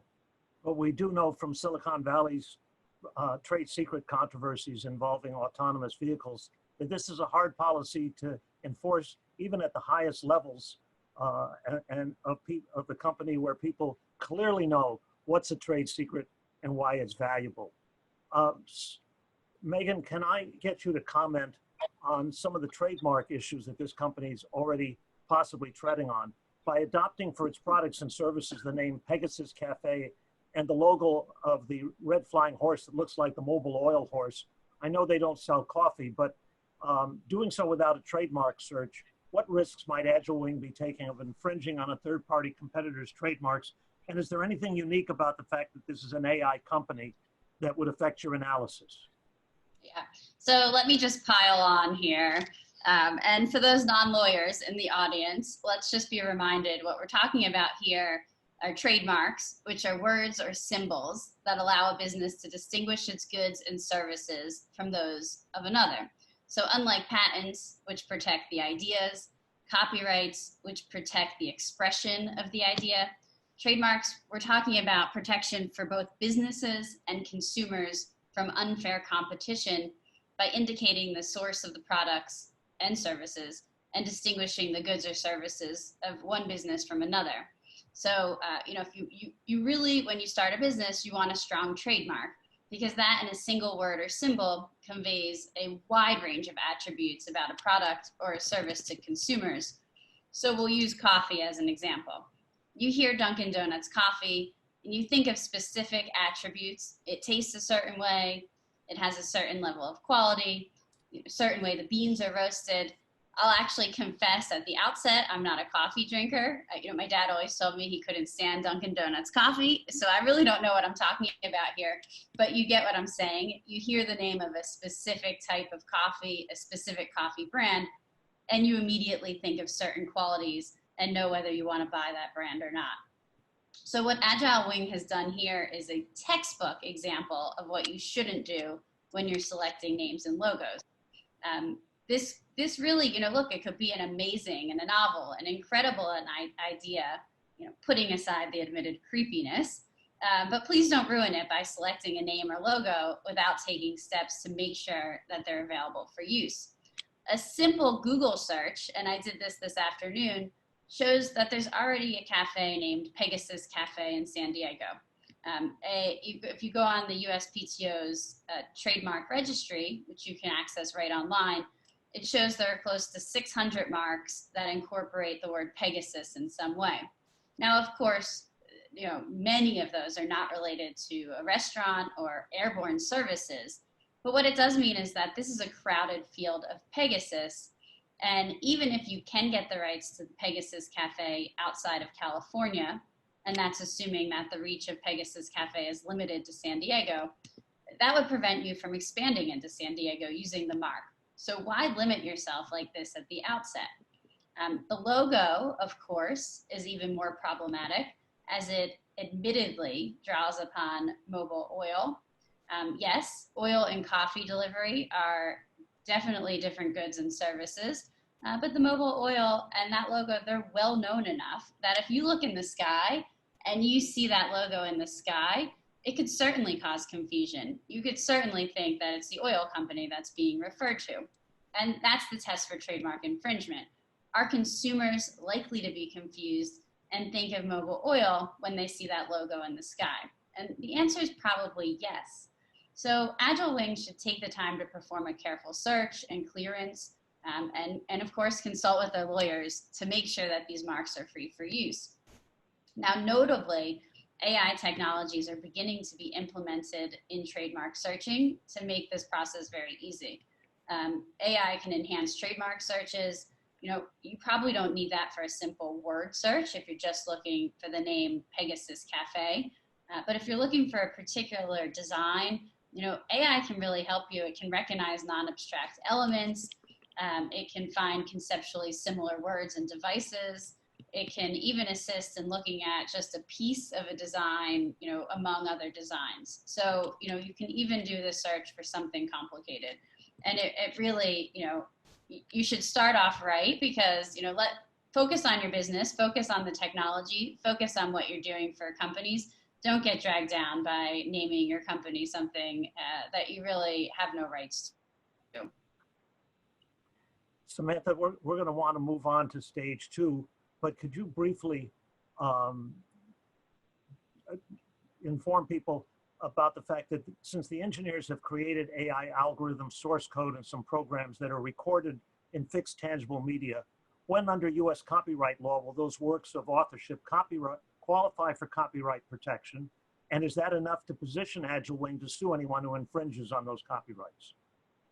Sure. So you mentioned parts of this, but to have a valid copyright in the US, you need 3 things. You need a work of authorship that falls within the subject matter of the Copyright Act, including categories that are set out in Section 102. You need fixation in a tangible medium of expression, and you need originality. And in modern doctrine, that has 2 components, which is independent creation and a modicum of creativity, so a fairly low bar. When is it protected? A work is actually protected by copyright at the exact moment of fixation in a tangible medium of expression. So we're taking that as a given here. So the copyright already exists in that work. And now we finally get to some good news for Agile Wing. Source code is, at this point, unquestionably copyrightable. So the source code be considered a form of a literary work and ought to be copyrightable here. For all of you engineers who have long claimed that your work is art, well, congratulations, copyright law agrees. However, while the code is protected by copyright already, in order to bring a suit against an alleged infringer, you need to own and register the work that is being infringed.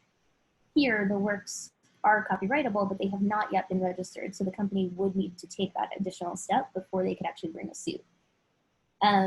When we get to the discussion of works that are generated by the AI, things on this topic become a lot more interesting, but here this is fairly straightforward.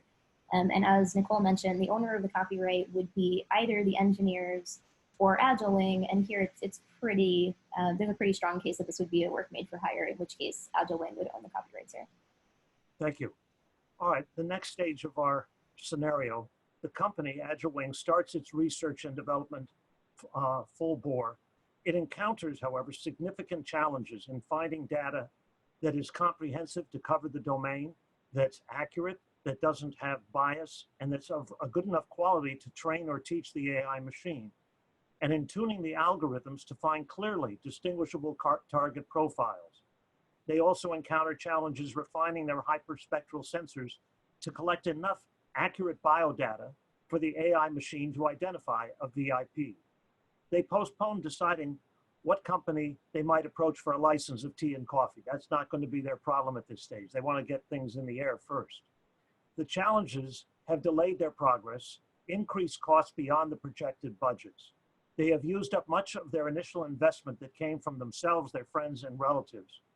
And they have an enormous collection of efforts to solve problems that proved to be unsuccessful. They had hoped to be ready with a prototype drone cafe within 2 years, but the number of failed efforts have now made them realize they need to address 4 immediate needs. They must hire more expert AI and hyperspectral engineers. Second, they must upgrade substantially the computing power and the data storage resources. Third, they must obtain investment, possibly from offshore, China or Singapore, or from the US government, from an agency like DARPA or the DoD, that might be interested in reconnaissance and intel uses of their sensors and AI machines. At this point, the company decides they need to hire legal counsel. Our team of lawyers is now going to be representing outside counsel, which they've hired, and the discussion follows. Justin, let's start with you. Let's assume that counsel does a search of US patents. And we've mentioned, admittedly, this is a very far-fetched product and service that this Agile Wing is developing. And yet that search finds US patent number 100405551B2, issued on August 7, 2018. And by the way, this is not hypothetical. This is actual patent. And the patent was issued to the IBM Corporation. And the patent covers the following disclosed invention, among others: a method for delivering a drink via an unmanned aerial vehicle or drone that flies to an area of people, scans the people using one or more sensors connected to an electronic processing circuit, perhaps an AI machine, that identifies an individual among the people that may have a predetermined cognitive state of being a potential customer for a caffeinated drink, and the drone then orchestrates delivery of such drinks to those customers. Justin, does that patent pose any problems or risk to Agile Wing's development of its AI-augmented Pegasus Cafe? Yes, it does. And explain. It's interesting that, of course, even in this scenario, IBM has the patent. It seems that they have filed a patent for almost anything and everything under the sun. But the language in this particular patent is going to be an issue. And it's based off of what the invention is disclosing and the elements that it has. So for instance, if you look at the language, it's focusing on an electronic processing circuit, perhaps an AI machine. That's what the patent itself says. Well, that's kind of similar to what Agile is working with a process that is identifying and trying to process the people that it's looking into to make sure they have a cognitive state. Now, if you have the scientists at Agile saying, well, no, this is a little bit different. We do something that is more based on bio data and not upon looking at a predetermined state. That may get you out of it a little bit, but here's the issue. When you are in a litigation situation and a judge is looking at these elements, although the language itself may not be exactly the same, they can use what's called the doctrine of equivalence, which is essentially saying if the elements here that is written out and the elements of your invention are essentially the same thing, that's going to be a cause for infringement. So this is really where you have to kind of rely on your lawyers and your researchers to create either a way to explain why Agile's system is different from IBM's, or to go back to the drawing board, not fully, but to make it where we are able to have a plausible argument that this is not simply an infringement or something that's similar, so similar that it should be an infringement, but a more nuanced differentiation between this patent and our new invention. For the non-lawyers in the audience, Justin, is the risk just that Agile Wing may, if it loses a patent infringement case, is going to have to pay up to treble damages? Or is there something else going on that could be more disruptive to their development if they in a court action? So if you have a court action, there could be something that is a little bit more dangerous to development. If you are stopped early on, if the court comes up and decides that you are potentially infringing, that's going to knock you out early on. And you're going to have to basically go back to the drawing board and figure out a whole new way of assessing how you're going to create this. Now, if you are, starting off, there are ways that you could, avoid that, right? If you have an ability to license, and I know we're getting ahead of it, but if you license with other people, you have an ability to share that information. But another thing that, sorry to interrupt, do you think there's much risk that IBM in this instance could get an injunction preventing Agile Wing from practicing the invention? Correct, yes. They could get a preliminary injunction from them to be able to practice that invention. And that's something that's usually used by a different owner of patents to make sure it's protected. And in fact, at one point, for those who are not lawyers, there was an issue in patent law where patent trolls would essentially gain patents, collect them, buy them, and sue for injunction or for payment if somebody had either tried to create that or down the road had created the invention and had gone on to use that in the market. Let's dial back a little bit, a little higher altitude. Christian, could you explain why the USPTO was particularly interested in one of the questions it asked that's relevant to this discussion? In the August release, the first question was, inventions that utilize AI as well as inventions that are developed by AI have commonly been referred to as AI inventions. What are the elements of an AI invention? Actually, that's really a question, Justin, I should ask you rather than Christian, because he might be reluctant to comment on what kind of comments he's gotten in there. Sorry about that, Chris. No, I'm happy to jump in, and then I'll turn it over to Justin for remarks. But I think this is a question that I think is in somewhat broad intentionally, as it goes back to sort of my opening stanza where I referenced that there is this sort of divide between the science fiction state of affairs that could be and what the present modern reality is. And so what I would propose as a definition to delineate those is the AI inventions, so those algorithms that we develop, the neural network architectures that we have today, versus the inventive AI, which is this concept that a machine itself could generate things. And so at the PTO, we wanted to be careful in the questions that we asked the public, because we didn't want to sort of lead our witnesses, so to speak, so that we didn't presuppose the answer and they would, directly. So we broadened it out a little bit, and that's sort of how question one came into being, is that we just wanted to see if there was this distinction out there and have the public recognize that and feed it back to us in a way. So we actually, not to tip our hand too much before the report comes out, but we did have a broad spectrum of response to this that we'll fully canvass in our report, as I mentioned. But there's a very sparse minority, I'd say, that think that what I term science fiction is modern day reality. But that's definitely a minority of folks out there. But I don't know if Justin has anything to add to that. Chris, I think you had a good point, and I'll be waiting to find out what comes out of that as far as the answers. I think, there's not too much for me to add there. I think you hit around the nail on what is the invention and what is an inventive AI. And I know that kind of goes into a little bit of what Samantha touched upon at one point, which is, where does the AI become an inventor or be capable of being involved in the invention?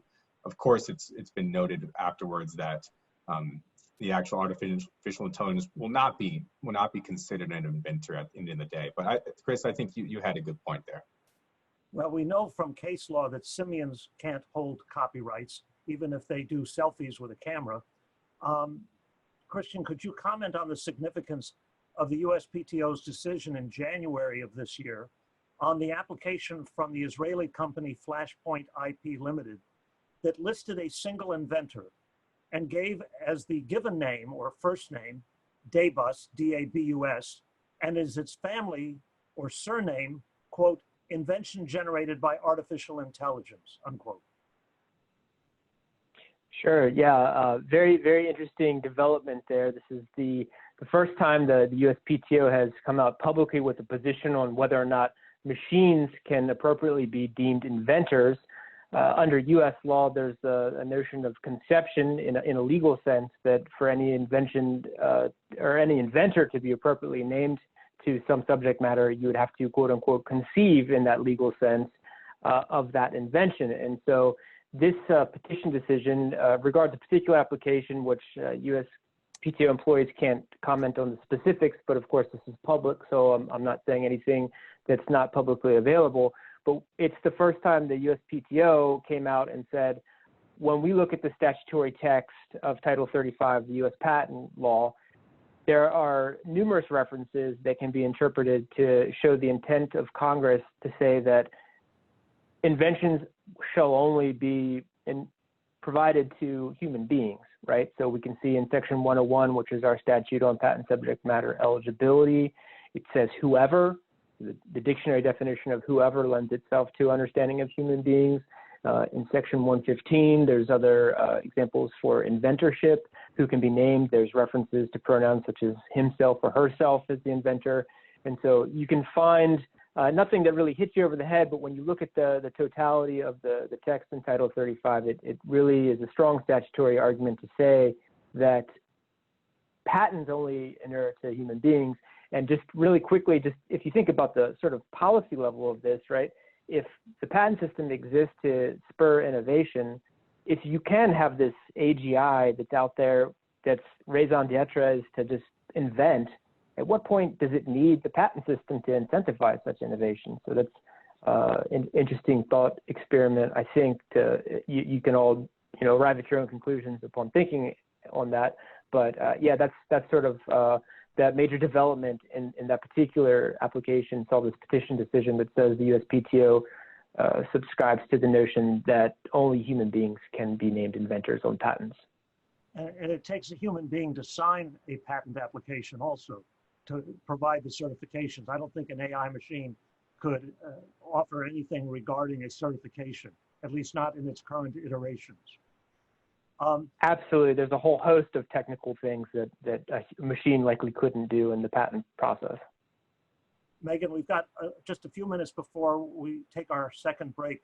Assuming Agile Wing has decided on a new logo because you've been able to get through to them at least on a trademark level, even if Nicole is at the same time making her arguments for them to take trade secrets more realistically, has that precaution, a new logo, assuming it was trademark searched, dissipated the risk of infringing on other parties' trademarks? And in any event, what actions do you think the company should take to improve the protection of its marks? So with respect to the name and logo, certainly. To the extent my advice got through, they've picked a new name, they've done a proper search, they should register the trademarks to put other parties on notice. They can file an intent to use application and they'll have protected rights in their mark. But the other issue more specific to AI that I want to raise that we didn't talk about last time is, how is this coffee being served? Let's think about what Agile Wings might license. So maybe they'll enter into a license with a few different coffee makers in the city. Let's say Joe's Coffee, La Colombe, and Dunkin' Donuts. So the plan is to serve those brands coffee. The purchaser, they are identified as somebody who needs coffee.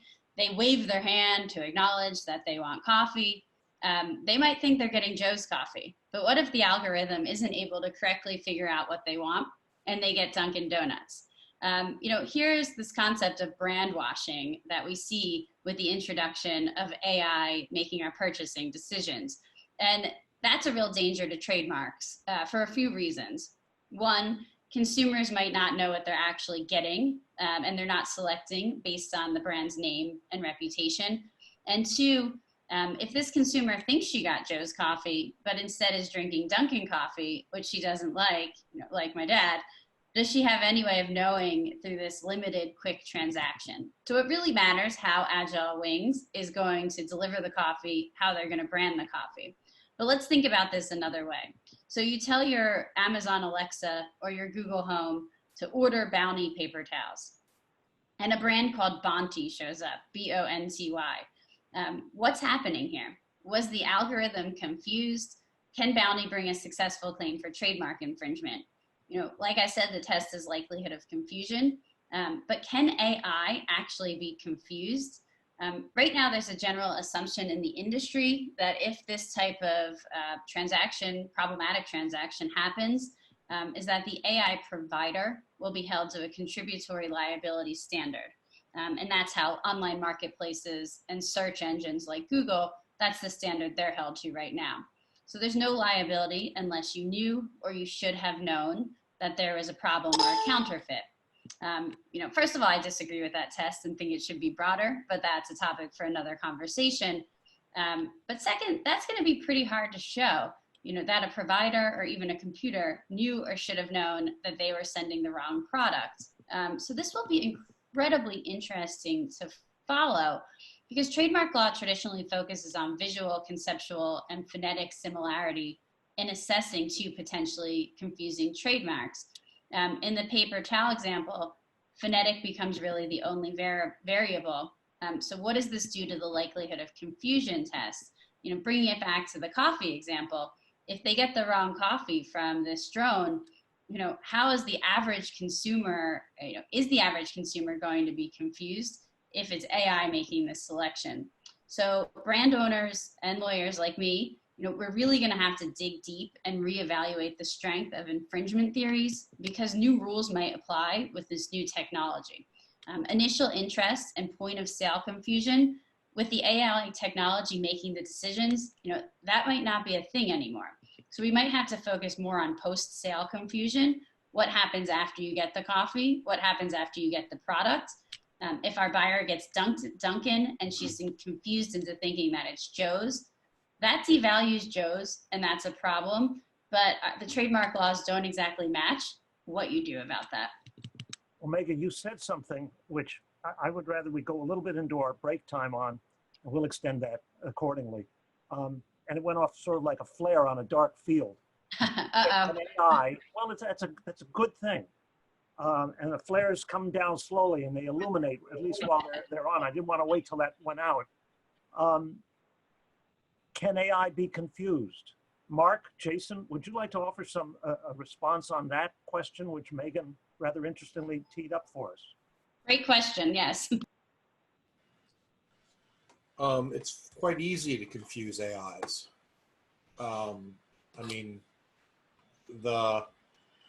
Just think about your, Amazon Alexa and all the times you speak to it and it misunderstands you. Think of all of the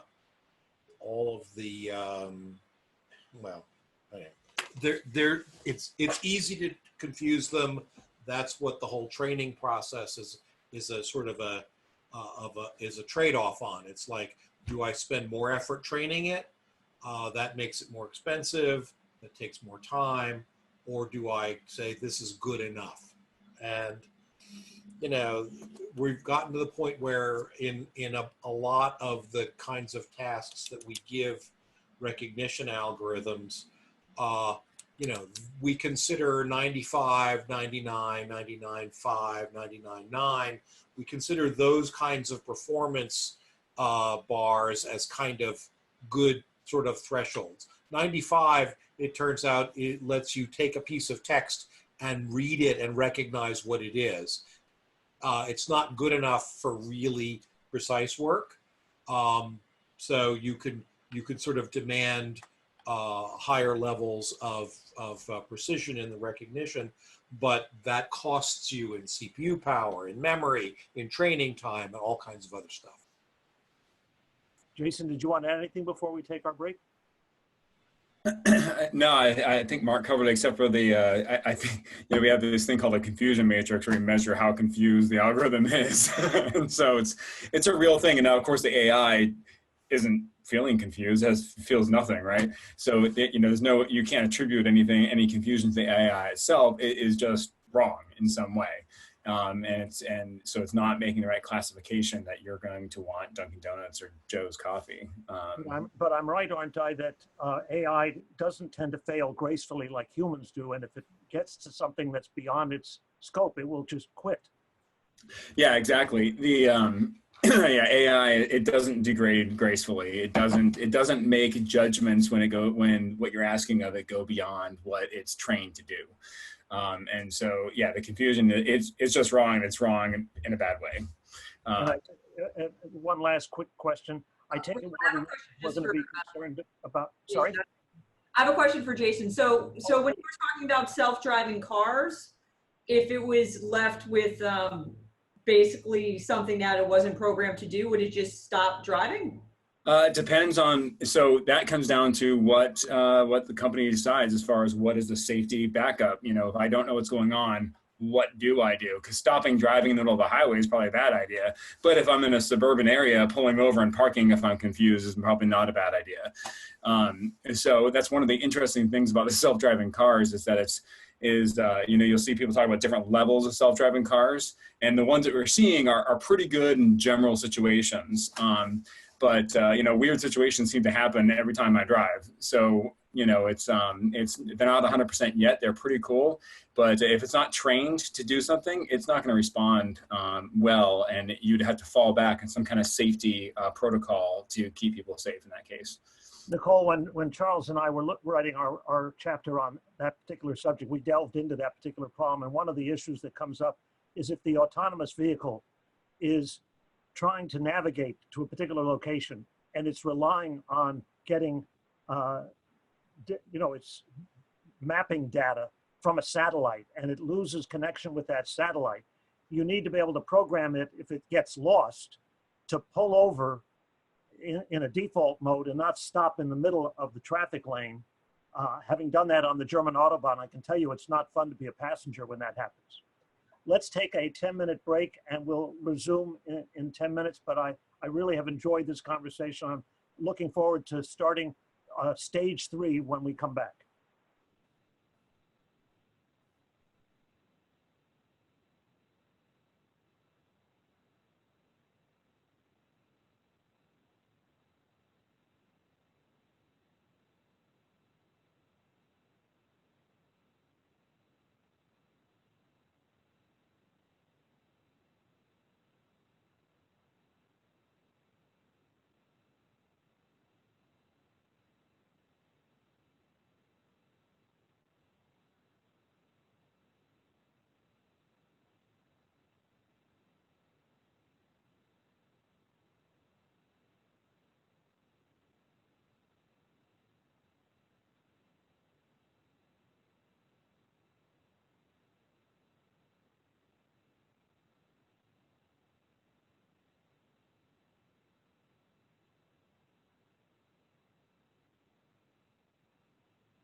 Okay, we're all back. Welcome back. Let's go to stage 3 of our scenario. The company is concurrently pursuing 3 paths for investment.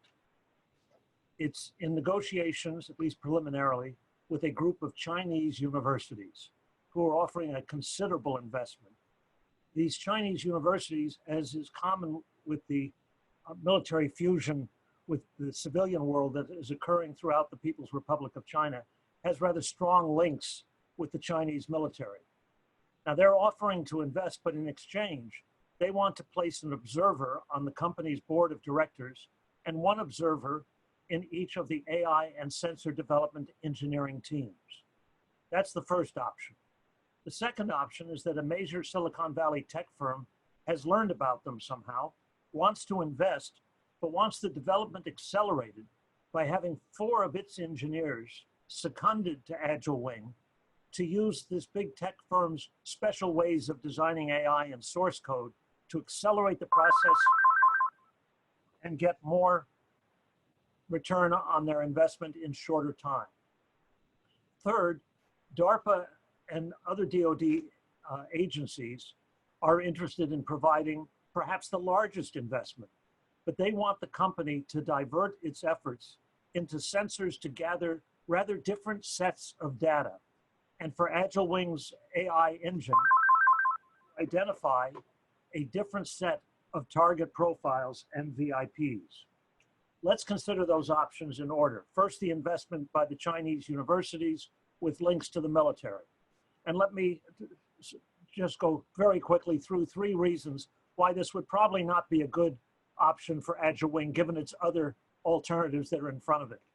First, the terms of the investment with the observer status on the board of directors and in the engineering team would, under the new regulations issued in February of this year for the Committee on Foreign Investment in the US, subject the transaction to a national security review by the Committee on Foreign Investment in the US, the acronym for which is CFIUS.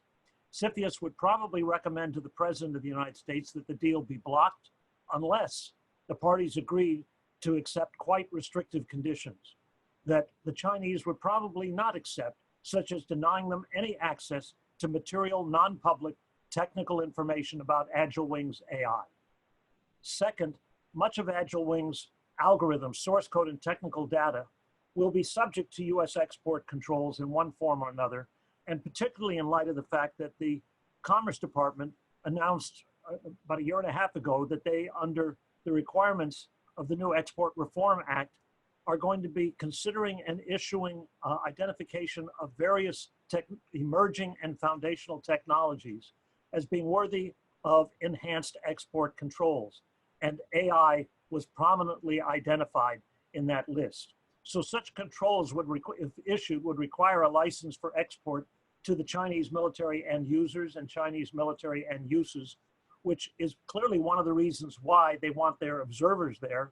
And even having the observers there without sending the data anywhere, they're seeing the data would be a deemed export and violate export controls if there wasn't a license for that.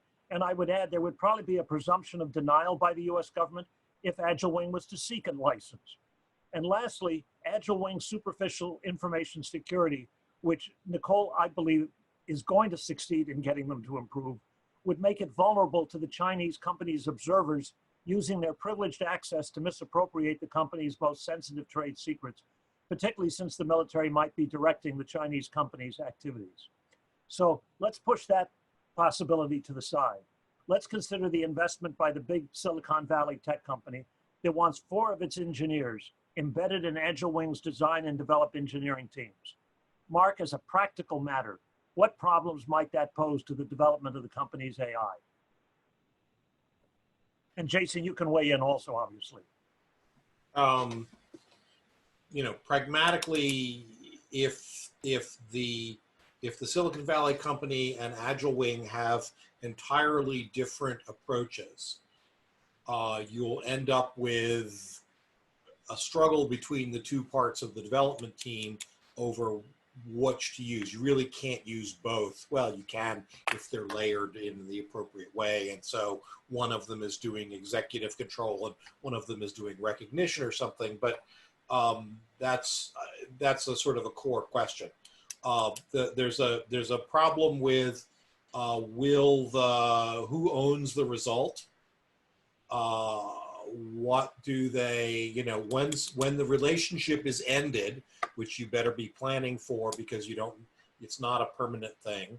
What do they take with them and what do you have to redevelop? So if I were an engineer at Agile Wing, I would want to get those questions haggled out by all the appropriate lawyers well in advance so that I know where I stand. Because I don't want all that stuff sort of being taken away if we split up. It's like a prenuptial agreement or something. I was thinking exactly those words as you were talking. Jason? Yeah, I think Marc hit all the things I was thinking of and more. I was just thinking in terms of I don't see an easy way where the two engineering processes would be compatible if they weren't already thinking along these lines and already using common practices. And so, I immediately think about things like, what does that do with the data? How far did they get, in terms of what they were looking for and what they were looking at? And then Marc's point is really great about the eventual split, because you can definitely see a situation where they would take the image information and the trained models and everything, and then use it for other applications. And if the Silicon Valley company was able to retain that portion of the product and leave Agile Wing with the coffee side, that would be important to know before you get into this. Nicole, could you comment on how comfortable you as their trade secrets lawyer would be with having these engineers from this company working during the relationship as it lasts, and how comfortable you'd be with the possibility that they would carry residually in their memory a lot of this stuff when they left? And what kind of precautions would you think would be needed, and are they practicable to negotiate into such an investment deal, do you think? Well, let me start with, there's trade secrets and there's obviously copyright law implicated here. So, one of the things that we've been talking about copyright as if there's only like one author, right? So you can actually have multiple authors of a work.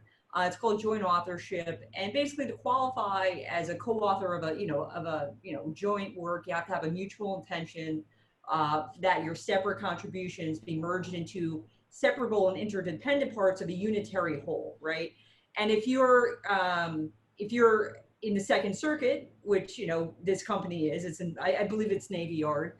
There's also other sort of things going on there. The contribution of each author has to be independently copyrightable, and there has to be intent by both parties to be co-authors. Now, to the extent that, assume that everyone's an employee, there's no independent contractors, the companies each could be co-authors, that's going to create some problems in terms of if there is a split. So you'd want to have obviously some agreements in place.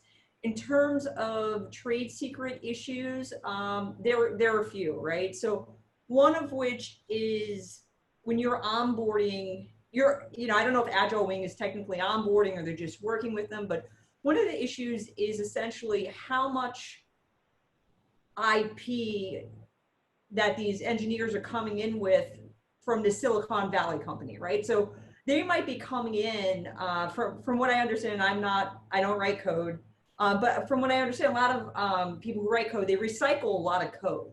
So they might be coming in with already written code and then putting that in to things that, to source code that, Agile Wing is doing, and then it's just going to be a mess. The whole thing is going to be a mess, and I would recommend against doing that if they want to make sure that Agile Wing wants to make sure that they have, all the rights to the code, essentially. So if they want to protect their IP rights, I would suggest against onboarding people from another company that could turn out to be a competitor in the future, or could basically just disrupt possible chain of title and ownership to this very valuable asset. Samantha, would you like to comment further on the copyright aspect of that? And then Justin, let's find out what you think about the fact that there may be co-inventorship here. Actually, for the sake of time, I'll say no. I think Nicole actually covered that pretty thoroughly. Justin?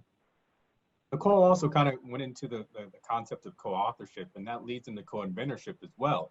So not the companies themselves are not going to be the owners of these patents, or they are actually assigned the patents, but the actual inventors are the people who are putting in the work.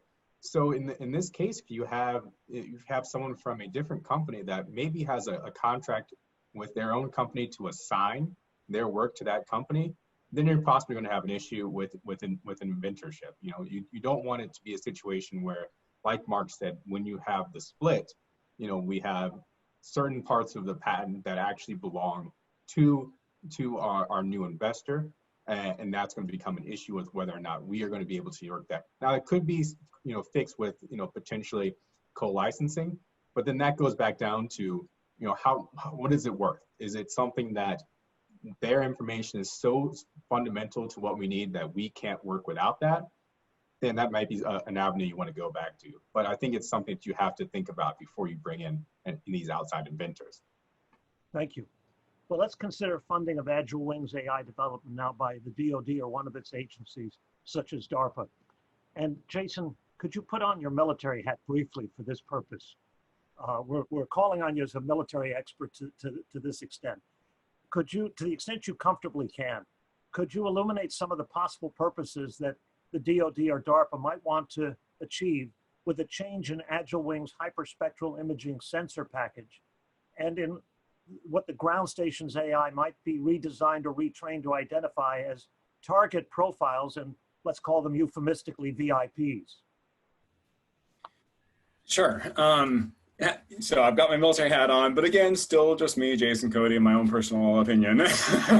So, but yeah, I think it's so. Look, whether it's a situation, outside of war or even in combat operations, our soldiers are constantly dealing with increasing amounts of information, and ideally we want to reduce the number of people that are out there, and hopefully, you want to have them have the ability to make better, better decisions with more information. So if I can take a system like this that can scan a crowd and identify potential people who are of interest, whether they be a person of threat or someone who needs aid, or help better identify, for any kind of reason. Maybe it is drowsiness that we're interested in, to look at a line and see if there's weaknesses in a perimeter, for example. There are almost any number of reasons you can think of. They would definitely be interested in this kind of targeting. And now you had asked about how the ground station would be. You just mean in terms of like what kind of things they want to look at. So drowsiness, threat assessment. Let me give you an example. Let's assume the hyperspectral imaging is able to detect some of the substances that are used in making IEDs. Oh yeah, exactly. Improvised explosive devices. And we're going to be using, the DoD wants to use this either domestically or downrange to identify if there is a bad actor who might be on the verge of setting off one of these. What would you want that ground station to be able to do to identify them? And assuming that this is purely defensive, not offensive capability we're talking about. Sure. I mean, from a defensive standpoint, that's a big problem. It can also help us identify people that have recently handled that kind of material too. And so, from a defensive standpoint, that would give us kind of an early alert, for all of our supply runs or convoys and things like that. If I can employ this in an area that has view of a population and view of the roadways and things, it would help me better distinguish threats along that roadway and either divert or, if needed, engage. It's important data to have, I could see that being a reasonable application for sure. Just as a matter of speculation only, and only in your own personal opinion, do you think there's much of a chance that to train that AI engine, Agile Wing is going to want to get what might be designated classified data by the DoD and from the DoD? Yeah, it would actually probably have to, because in order to train these systems, you're going to have input. And as we talked about previously, this is a supervised learning situation where you have data where you know that it matches. In this case, say, let's go with the IED, the person emplacing an IED, an explosive device on a roadway. You would have to have data that matches that in order to train your algorithm or in order to train your model to actually pick that up and classify this person, or as emplacing a device or whatever. Without that data, you really can't train you can't train. You can try simulations and everything, but it's not going to be the same. All right, with that in mind, Justin and Christian, what risk is there that the USPTO, on advice from one of the agencies that assisted in this kind of thing, that it might put the claimed invention in a patent application under a secrecy order? And if so, what would be the problems that might create for the company in its efforts to obtain investments or to practice the patent? If I could jump in there and just sort of give some context to the secrecy order, and then I'll turn it over to Justin for his thoughts on the problems. But really, a secrecy order is something that when an application comes into the PTO, basically all applications except for a plant patent application, we give it a cursory review for if it would impinge on national security. And sometimes we have things that are federally funded, inventions that are federally funded that come to the PTO that are already recommended for secrecy order.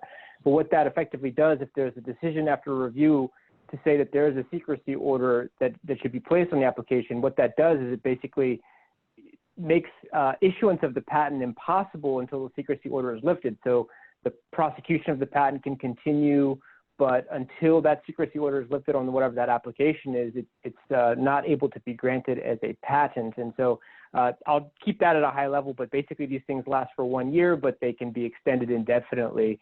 And so the problems that AgileWing will face, I will turn that to Justin to remark. But am I correct? It doesn't require that there be classified data. In fact, it could have been with AgileWing's original commercial development that USPTO might have referred this out to DOD, and they might have looked at this and said, if that's what their AI can do, we want a secrecy order on this because we think it would impinge on national security. Yeah, that's definitely possible. It doesn't necessarily have to already be classified. It could be something that we would see as giving an advantage to our adversaries that we would want to keep under wraps in the U.S. patent system, at least, that we wouldn't want to let that get out and be filed abroad. And I could go on, but I'll leave it there. Justin? Well, like Chris said, if you have this secrecy order, you're not getting your patent. You're not getting your protection here, and at least for a year and potentially indefinitely. And that's an issue. You're not going to be able to protect your IP here. And depending on how long the secrecy order is, it might end up being a situation where you don't have the ability to have patent protection until your invention is maybe obsolete, or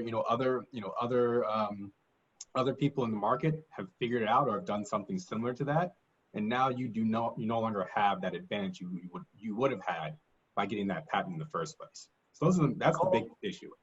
Nicole, am I correct that assuming that they wouldn't be disclosing the patentable invention when they commercialize their product, assuming it's not disclosable by visual examination, wouldn't there be the possibility of still protecting what they are developing with trade secret instead of patent? I mean, that's like the whole point of trade secrets, right? It's to keep it a secret and to, have limited dissemination of this, commercially valuable assets. So they would just have to make sure, like, again, I don't know how much damage they already did to their trade secret argument by not having these policies and procedures in place, and how far along, for example, maybe the source code was developed or the AI was developed before these procedures were put in place. But that's why everyone who is starting a business that is very tech in nature should first hire counsel early on and not later. Megan, since they're going to be making unmanned aerial vehicles or drones, and they're going to be having them hover over populated public spaces with men, women, and children down below, and they're only going to be 100 or so feet above them, it's really important that those drones be reliable and can be safely brought back to their home base or landed if something goes wrong.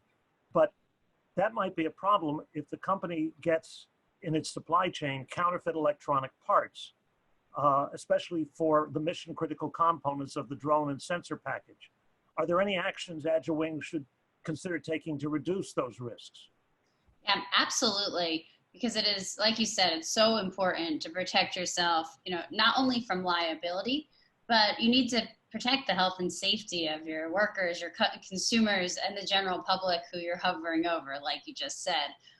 Counterfeits haven't gone through rigorous regulatory and safety standards and really can be dangerous.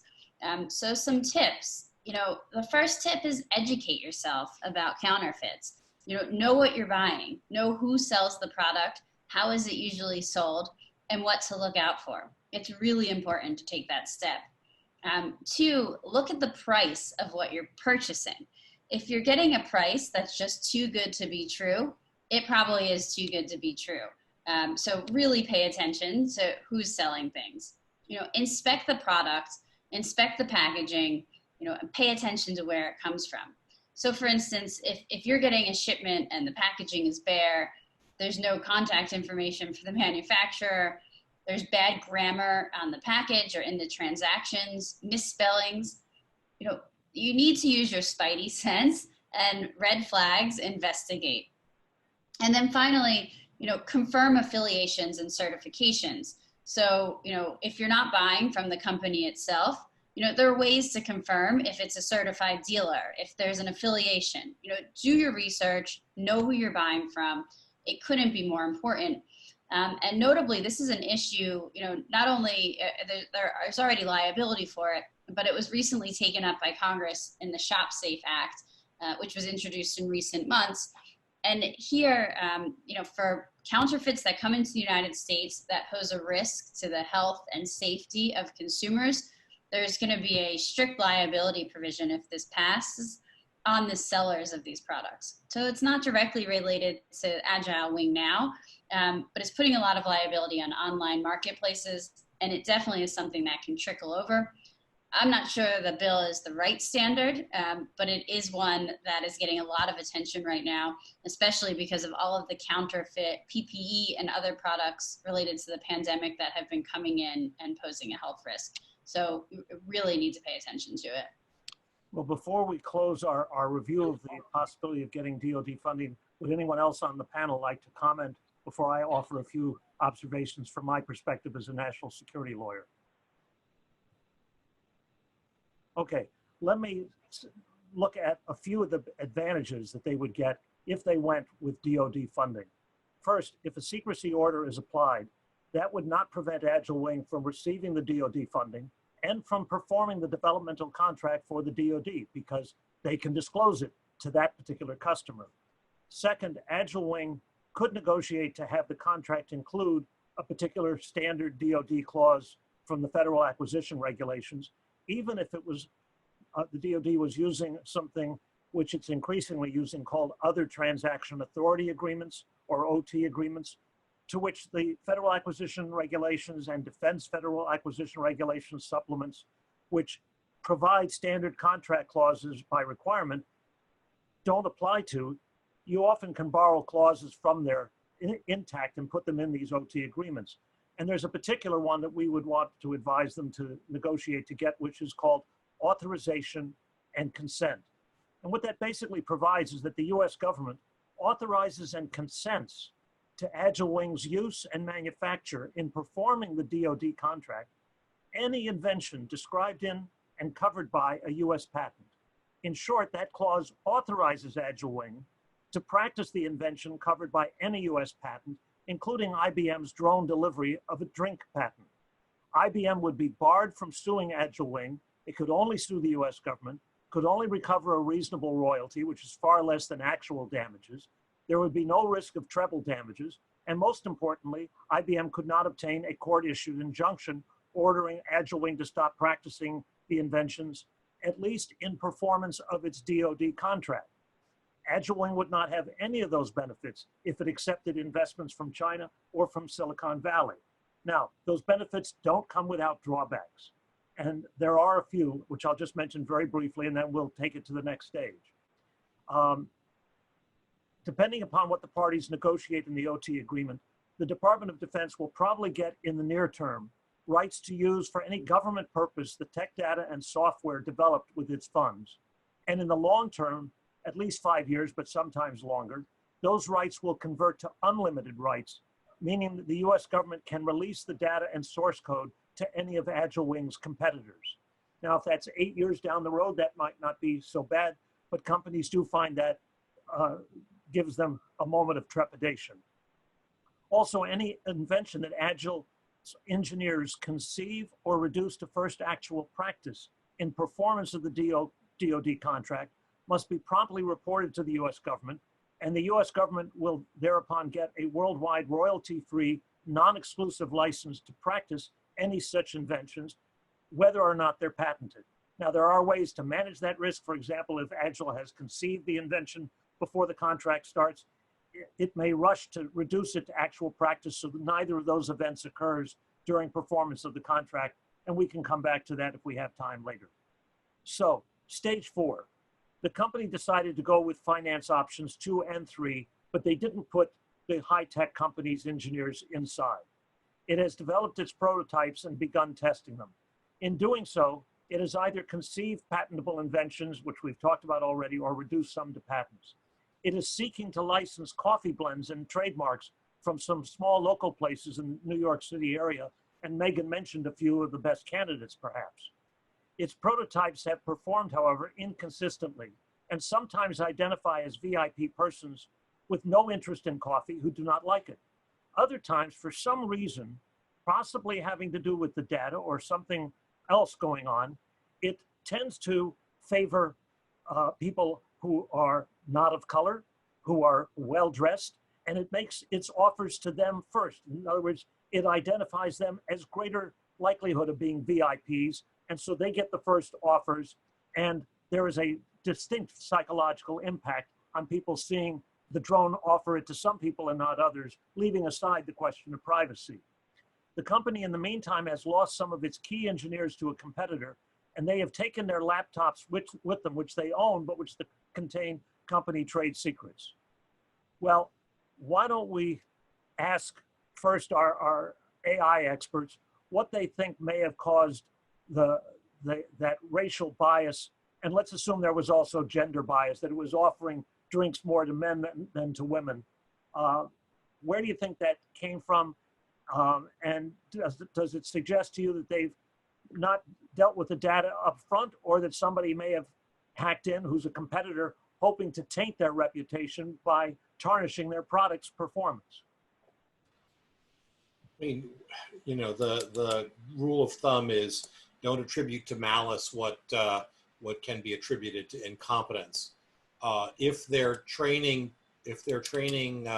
set was, you know, themselves, and they were all white males, which is quite common for software companies, then they would end up with that kind of recognition capability. You know, I mean, if you go back to Charles's original supervised learning exercise, if all the dogs that you trained your AI on were, you know, beagles and Airedales and Cocker Spaniels, you know, would it recognize a Labrador or a Poodle? Possibly not. So the quality of your training data is absolutely essential to the ultimate performance of the resulting system. And we've seen this behavioral bias in the past in attempts. I mean, there was a sort of a scandalous case in which a sentencing AI system was developed that was intended to predict recidivism, and son of a bitch, it showed racial bias. Gosh, I can't imagine how they got there. Jason? Yeah, I love the quote that Marc said, because that's the most likely thing is that the data was biased for whatever reason, and that when you were training it, it didn't have it. I've seen it before. It's pretty easy to have happen where you have like a voice recognition system. You have more men than women in the voices, and that if you add some noise to it, suddenly it can't identify anything the women are saying. And it had nothing to do with malicious intent. It had everything to do with bias. And so that said, the potential of the malicious intent happening, although slight, is not insignificant. You have to go back and make sure you're protecting what you can to prevent that from happening. But I definitely agree with Marc. It's much more likely that this is bias on the front end. And the only other thing I'd add is that. When you deploy a model, a responsible company is going to have to monitor it. And if they're doing it right, they're rebuilding their data set as they go. And so hopefully this ends up being a temporary problem as they build data and be like, oh, we're getting this wrong, and they're adding to their data set. And so maybe the ones that they get wrong, if they capture it properly, they can expand their data set and reduce this problem, even though they started with a biased data set. Now, let me ask a question of all of the IP lawyers on the panel. We've just heard the two AI experts explain where this bias or biases could be entering from, and that let's assume it's not malicious. What, as IP lawyers, when you're talking to your client, what are the chances you would raise the question, have you audited your AI system for bias, and what does it mean to the IP that you've been trying to get them to protect? Do you want, how valuable is the copyright if it's a copyright of something that produces this kind of bias? How valuable is the patent if it produces that? And would you have to change the patent application, Justin? Nicole, it probably won't change the trade secrets, but errors and failures are also valuable trade secrets, not always successes. And Megan, same thing on trademark. How much might this tarnish the mark once this gets out? Take it in whatever order, whoever wants to start first.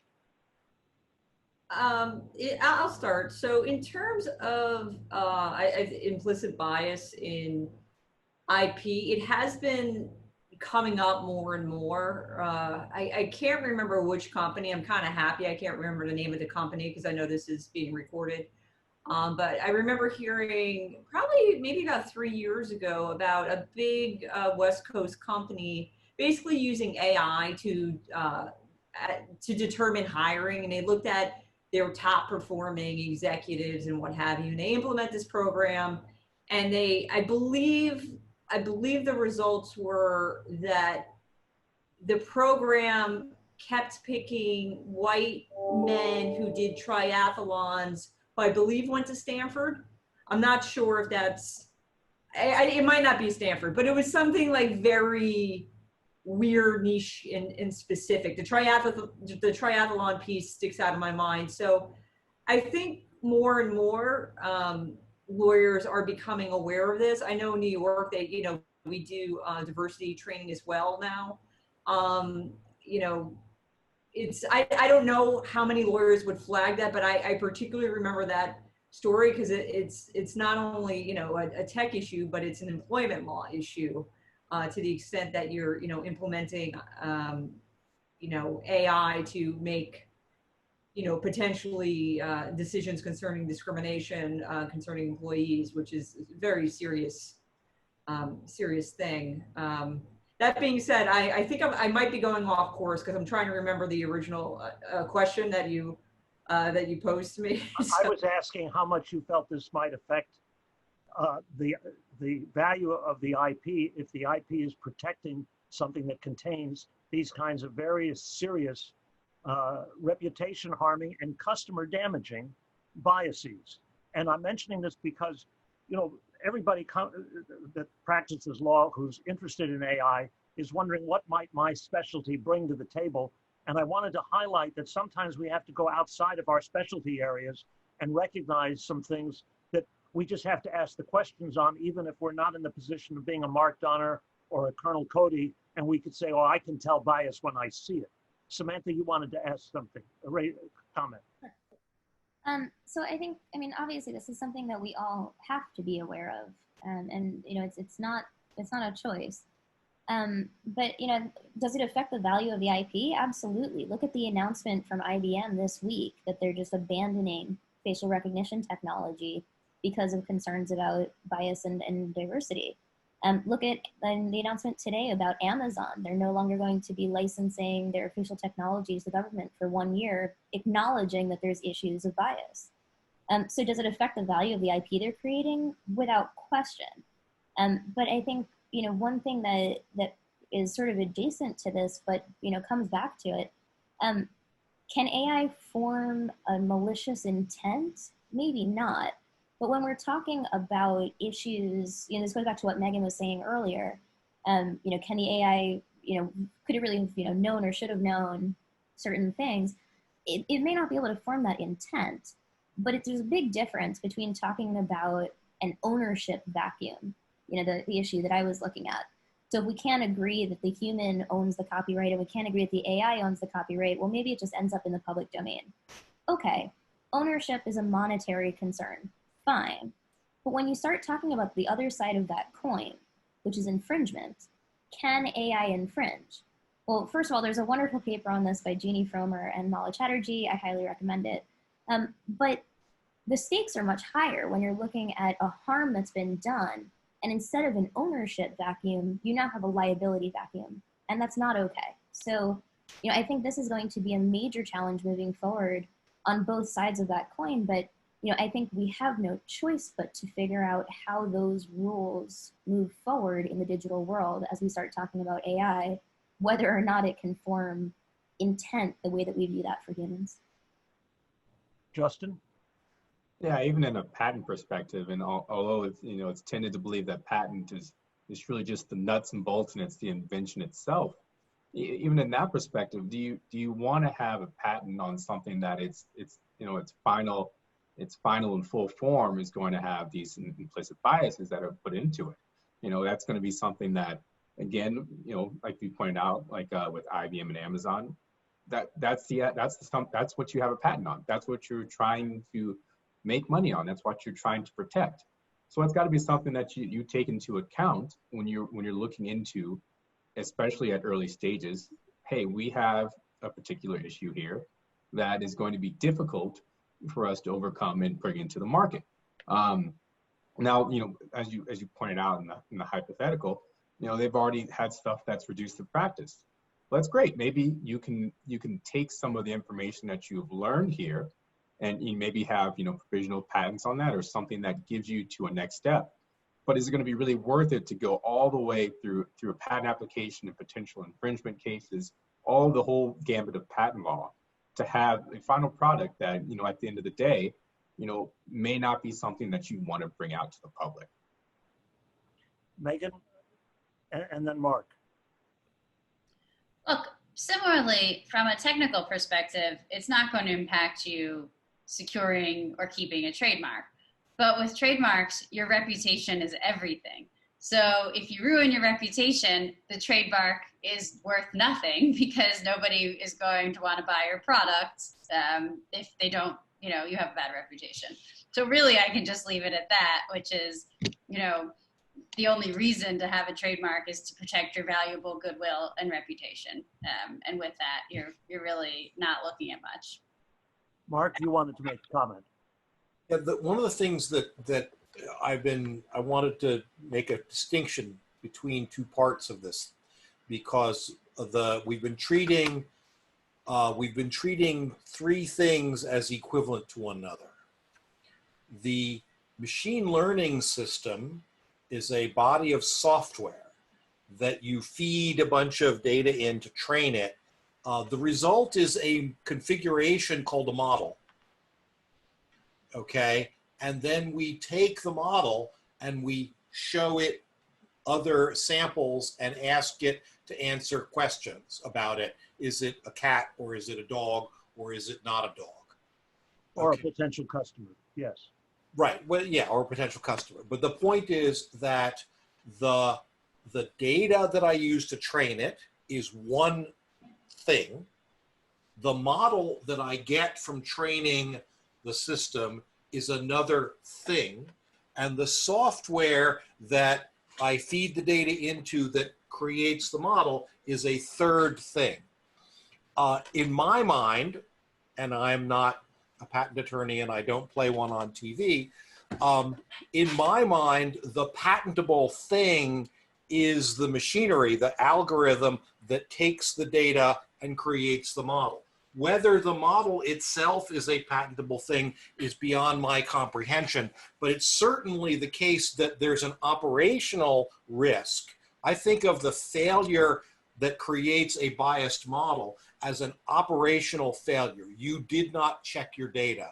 You didn't check the resulting model's behavior to see if it was not what you wanted. So it's not entirely clear that the patent question is the right one to be asking about this.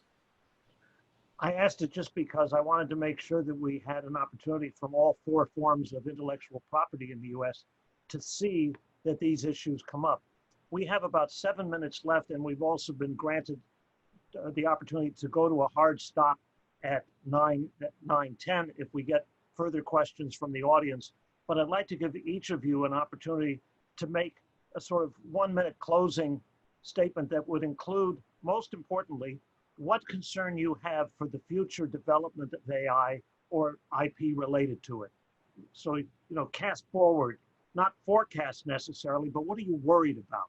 What might give you a sleepless night in the future, having thought about the conversation we've had and the issues we've raised? And whoever wants to go first, please do. I'm happy to jump in.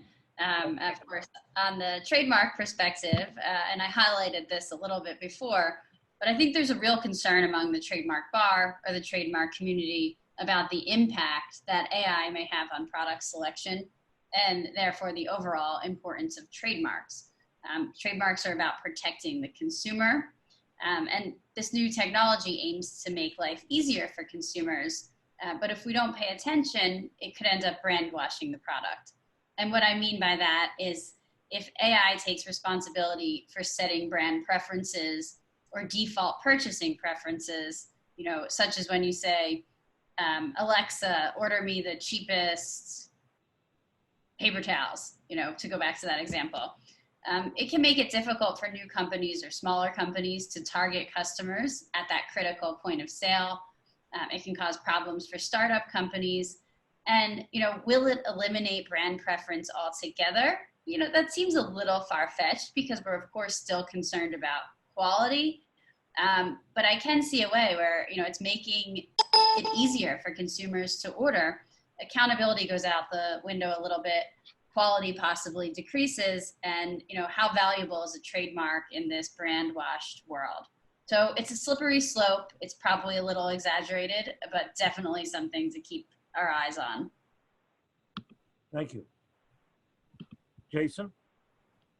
Sure. Yeah, I'm going to use my time just to talk a little bit about what Marc was getting at, which is, you know, one of the problems with the example we had is a lot of these models, you know, we train these models, and I agree. I don't, you know, once the model is trained, I don't think there's anything you can really patent there. The process is different than what you end up with after you train it. But these systems don't have we have a really hard time explaining why they're making the decisions they're making. So it's hard to come back to somebody and be like, hey, it's making a bad decision. Why? Don't know, bad training. And that's a real problem. And so it matters a lot in this coffee development, in this coffee deployment, you know, scenario that we've got here, but also in self-driving vehicles and things. When we have to ask hard questions of why it did something it did, it's hard to get a good answer out of them. And not surprisingly, I'd say, you know, one of the leading edges of you know, explainable artificial intelligence in the field, and it should be, and we should keep looking for ways of making it explain itself. Who next? Marc? What Jason said is spot on. I mean, right now, AI is kind of this generation's magic. Okay. People who do it for a living go, well, it's all this math and it's actually kind of cool. But people who don't do it go, oh my God, it's magic. It's terrifying. It's going to eat us. And the reality is it's not. It's just another tool. When I was a graduate student, which was a very long time ago, the standard joke about AI was that in computer science, AI is the stuff we don't understand yet. So at one point, compilers, which we think of today as the deep plumbing of systems, compilers were considered AI research areas because people didn't know how to build them. And now we've reduced it to a sophisticated practice where basically a freshman in college can build a compiler that kicks the anatomy of pretty much anything that existed more than 10 years ago. Okay, so the stuff we're seeing today is the result of some really good mathematical thinking that is producing very powerful tools. The tools are really cool, but they are in fact new and lots of people don't understand them, and they've become visible to the public, which of course is creating confusion and fear. Thank you. Justin? I think, going off what Marc said, AI is something that's on the forefront and keeps on being added to what's the next level of something we don't necessarily understand. From a patent perspective, it kind of mirrors something on the biological side. Not too long ago, CRISPR-Cas9 was this new and crazy invention that could splice genes. And what happened there was a lot of questions about whether or not this is something that is a patentable subject matter. Is this something that's an abstract idea? Is this a natural phenomenon? Now, me not having the most in-depth understanding of AI and different levels you can go with it, there could be certain hiccups where there's an argument made that, hey, this is kind of like a very complicated and very in-depth mathematical equation. What is it? Well, is that an abstract idea? Is that something that we can't actually patent because it was out there? We just haven't been able to figure out how to harness it yet. Nicole? I think one of the more interesting things about AI and intellectual property law is the idea that, usually when you're litigating, say like a copyright dispute, you're litigating substantial similarity, you're litigating access to the work for copying. I mean, we could be litigating very basic tenets of copyright law, right? We could be litigating originality, who is an author of the work. And I think to do that, I don't think that's the best. Like Sam was saying earlier, if you were to give a copyright registration to a machine, what happens if the machine infringes? Are you going to sue the machine? What if the machine's creation goes on, has work infringed upon on it? Are they the proper plaintiff? Like, I don't think so. So I think what I'm interested in is seeing there has to be some sort of solution in the law, maybe some sort of sui generis sort of thing for AI, or perhaps, modifying the work for hire language in the US Copyright Act to account for ownership, or just provide clarity to who owns, the product of AI. And the product of AI could be, the end user, it could be the developer, the company, the programmer. So for that's the most interesting thing to me, is to see how these basic sort of issues will play out and how much litigation will have to happen before there is an override in statutory law. Samantha? Sure. So there's a few interconnected points that I'll make. One, I think we talked a lot about the fact that AI isn't there yet. AI can't do these things yet. But I guess my question is, when do we know that we've arrived? When do we know that we're there? And maybe more importantly, from a practical standpoint, how do we measure that? How do we measure if AI can form intent, can be truly creative, all of these things that we've been talking about. And those are very slippery things to try to define and to try to measure. Another aspect of that is that you can't really incentivize machines the way that you can humans. So if you think about the fundamental reason why copyrights and patents exist, we go back to the US Constitution. The IP clause grants Congress the power to give copyrights and patents to authors and inventors to promote the progress of science and the useful arts. Now, the purpose then is to provide incentives to create so that the public domain of creative works can expand and others can build upon that. And that's the progress that we're talking about. But what incentives are we really talking about here? It's money, plain and simple. Copyrights and patents exist to give a monetary incentive to create.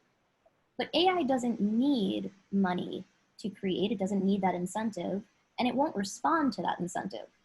If the programmer or the user tells AI to create, it will create. So how do you incentivize creation?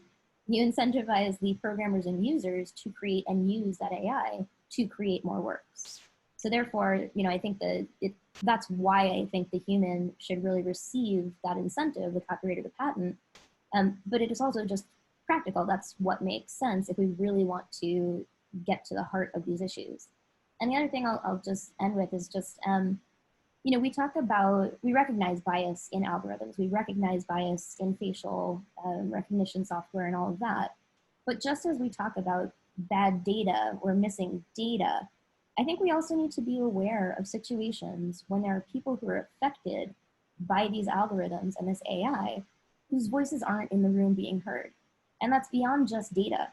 That's academic discussions, that's, founders, and that's everybody who needs to have a voice to talk about what we're creating, how we're creating it, how it's being used, and how we're controlling this stuff.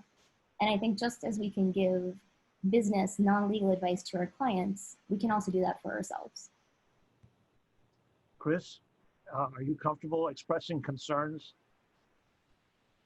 Yeah, absolutely. Thanks, Roland. Yeah, I think overall, what would keep me personally up at night is the concepts that we've touched on here. This concept of bias and transparency in algorithms about how do you actually know why it gave you that result, so you can delve further and actually figure out that it is biased. And I'll just give sort of from a government perspective, we at the PTO and across the U.S.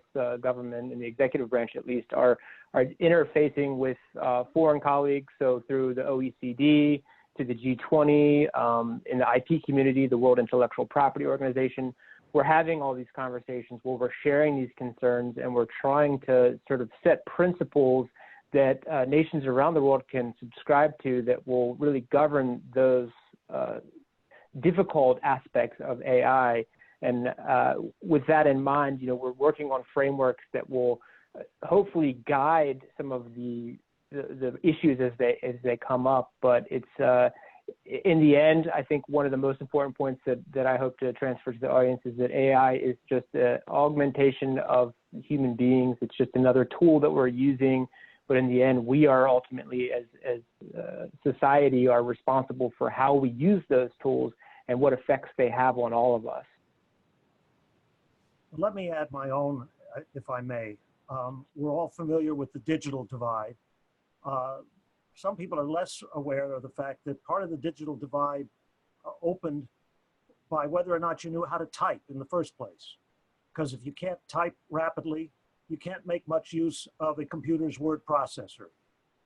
And knowing how to type on an old Underwood keyboard, where it was a manual typewriter and then electric typewriters and then finally computers, was something that helped me get over that digital divide. But with AI, I think there's going to be a gulf. And what I'm concerned about and what really worries me is that gulf can only be addressed if we start educating at the very earliest stages in primary school, where students in the first grade and going on up are introduced to what AI is, that are taught that AI has a positive side and potential negative side if it's not handled correctly, if the judgment isn't managed properly, if the control of the data isn't handled properly. And similarly, as lawyers, of course, we have an ethical obligation to keep abreast of these things. But I'd like to also highlight the fact that having taught for a number of years at the U.S. Military Academy, where I lecture on IP, the Academy came to me a few years ago and said, we want you to change your lectures so that all of your examples, to the extent possible, focus on AI. Because they wanted the new officers to start thinking early that the world they were going to be entering was an AI-dominant world. And I think what I'm worried about is that we won't address the educational component at an early enough stage in our schools to prevent an AI gulf from opening. Now, we've only got a couple of minutes before our hard stop, so let me first say, I found this tremendous panel to be the moderator for. You were articulate. I can't imagine a client not understanding what any of you were having to say. That was extremely sophisticated, very thoughtful and illuminating, whether you were the engineer on the panel or the AI person. And Chris, obviously you're in both camps also. I would also like to thank our audience for being so attentive. Very few people actually left the line, and it was a privilege to have you as an audience because that always perks us up also. I'd like to thank the IP Council for sponsoring the event and the City Bar for hosting it. But most of all, to the speakers for all the time and energy you put into preparing, because you came well prepared to have this conversation, and I really enjoyed it. Thank you.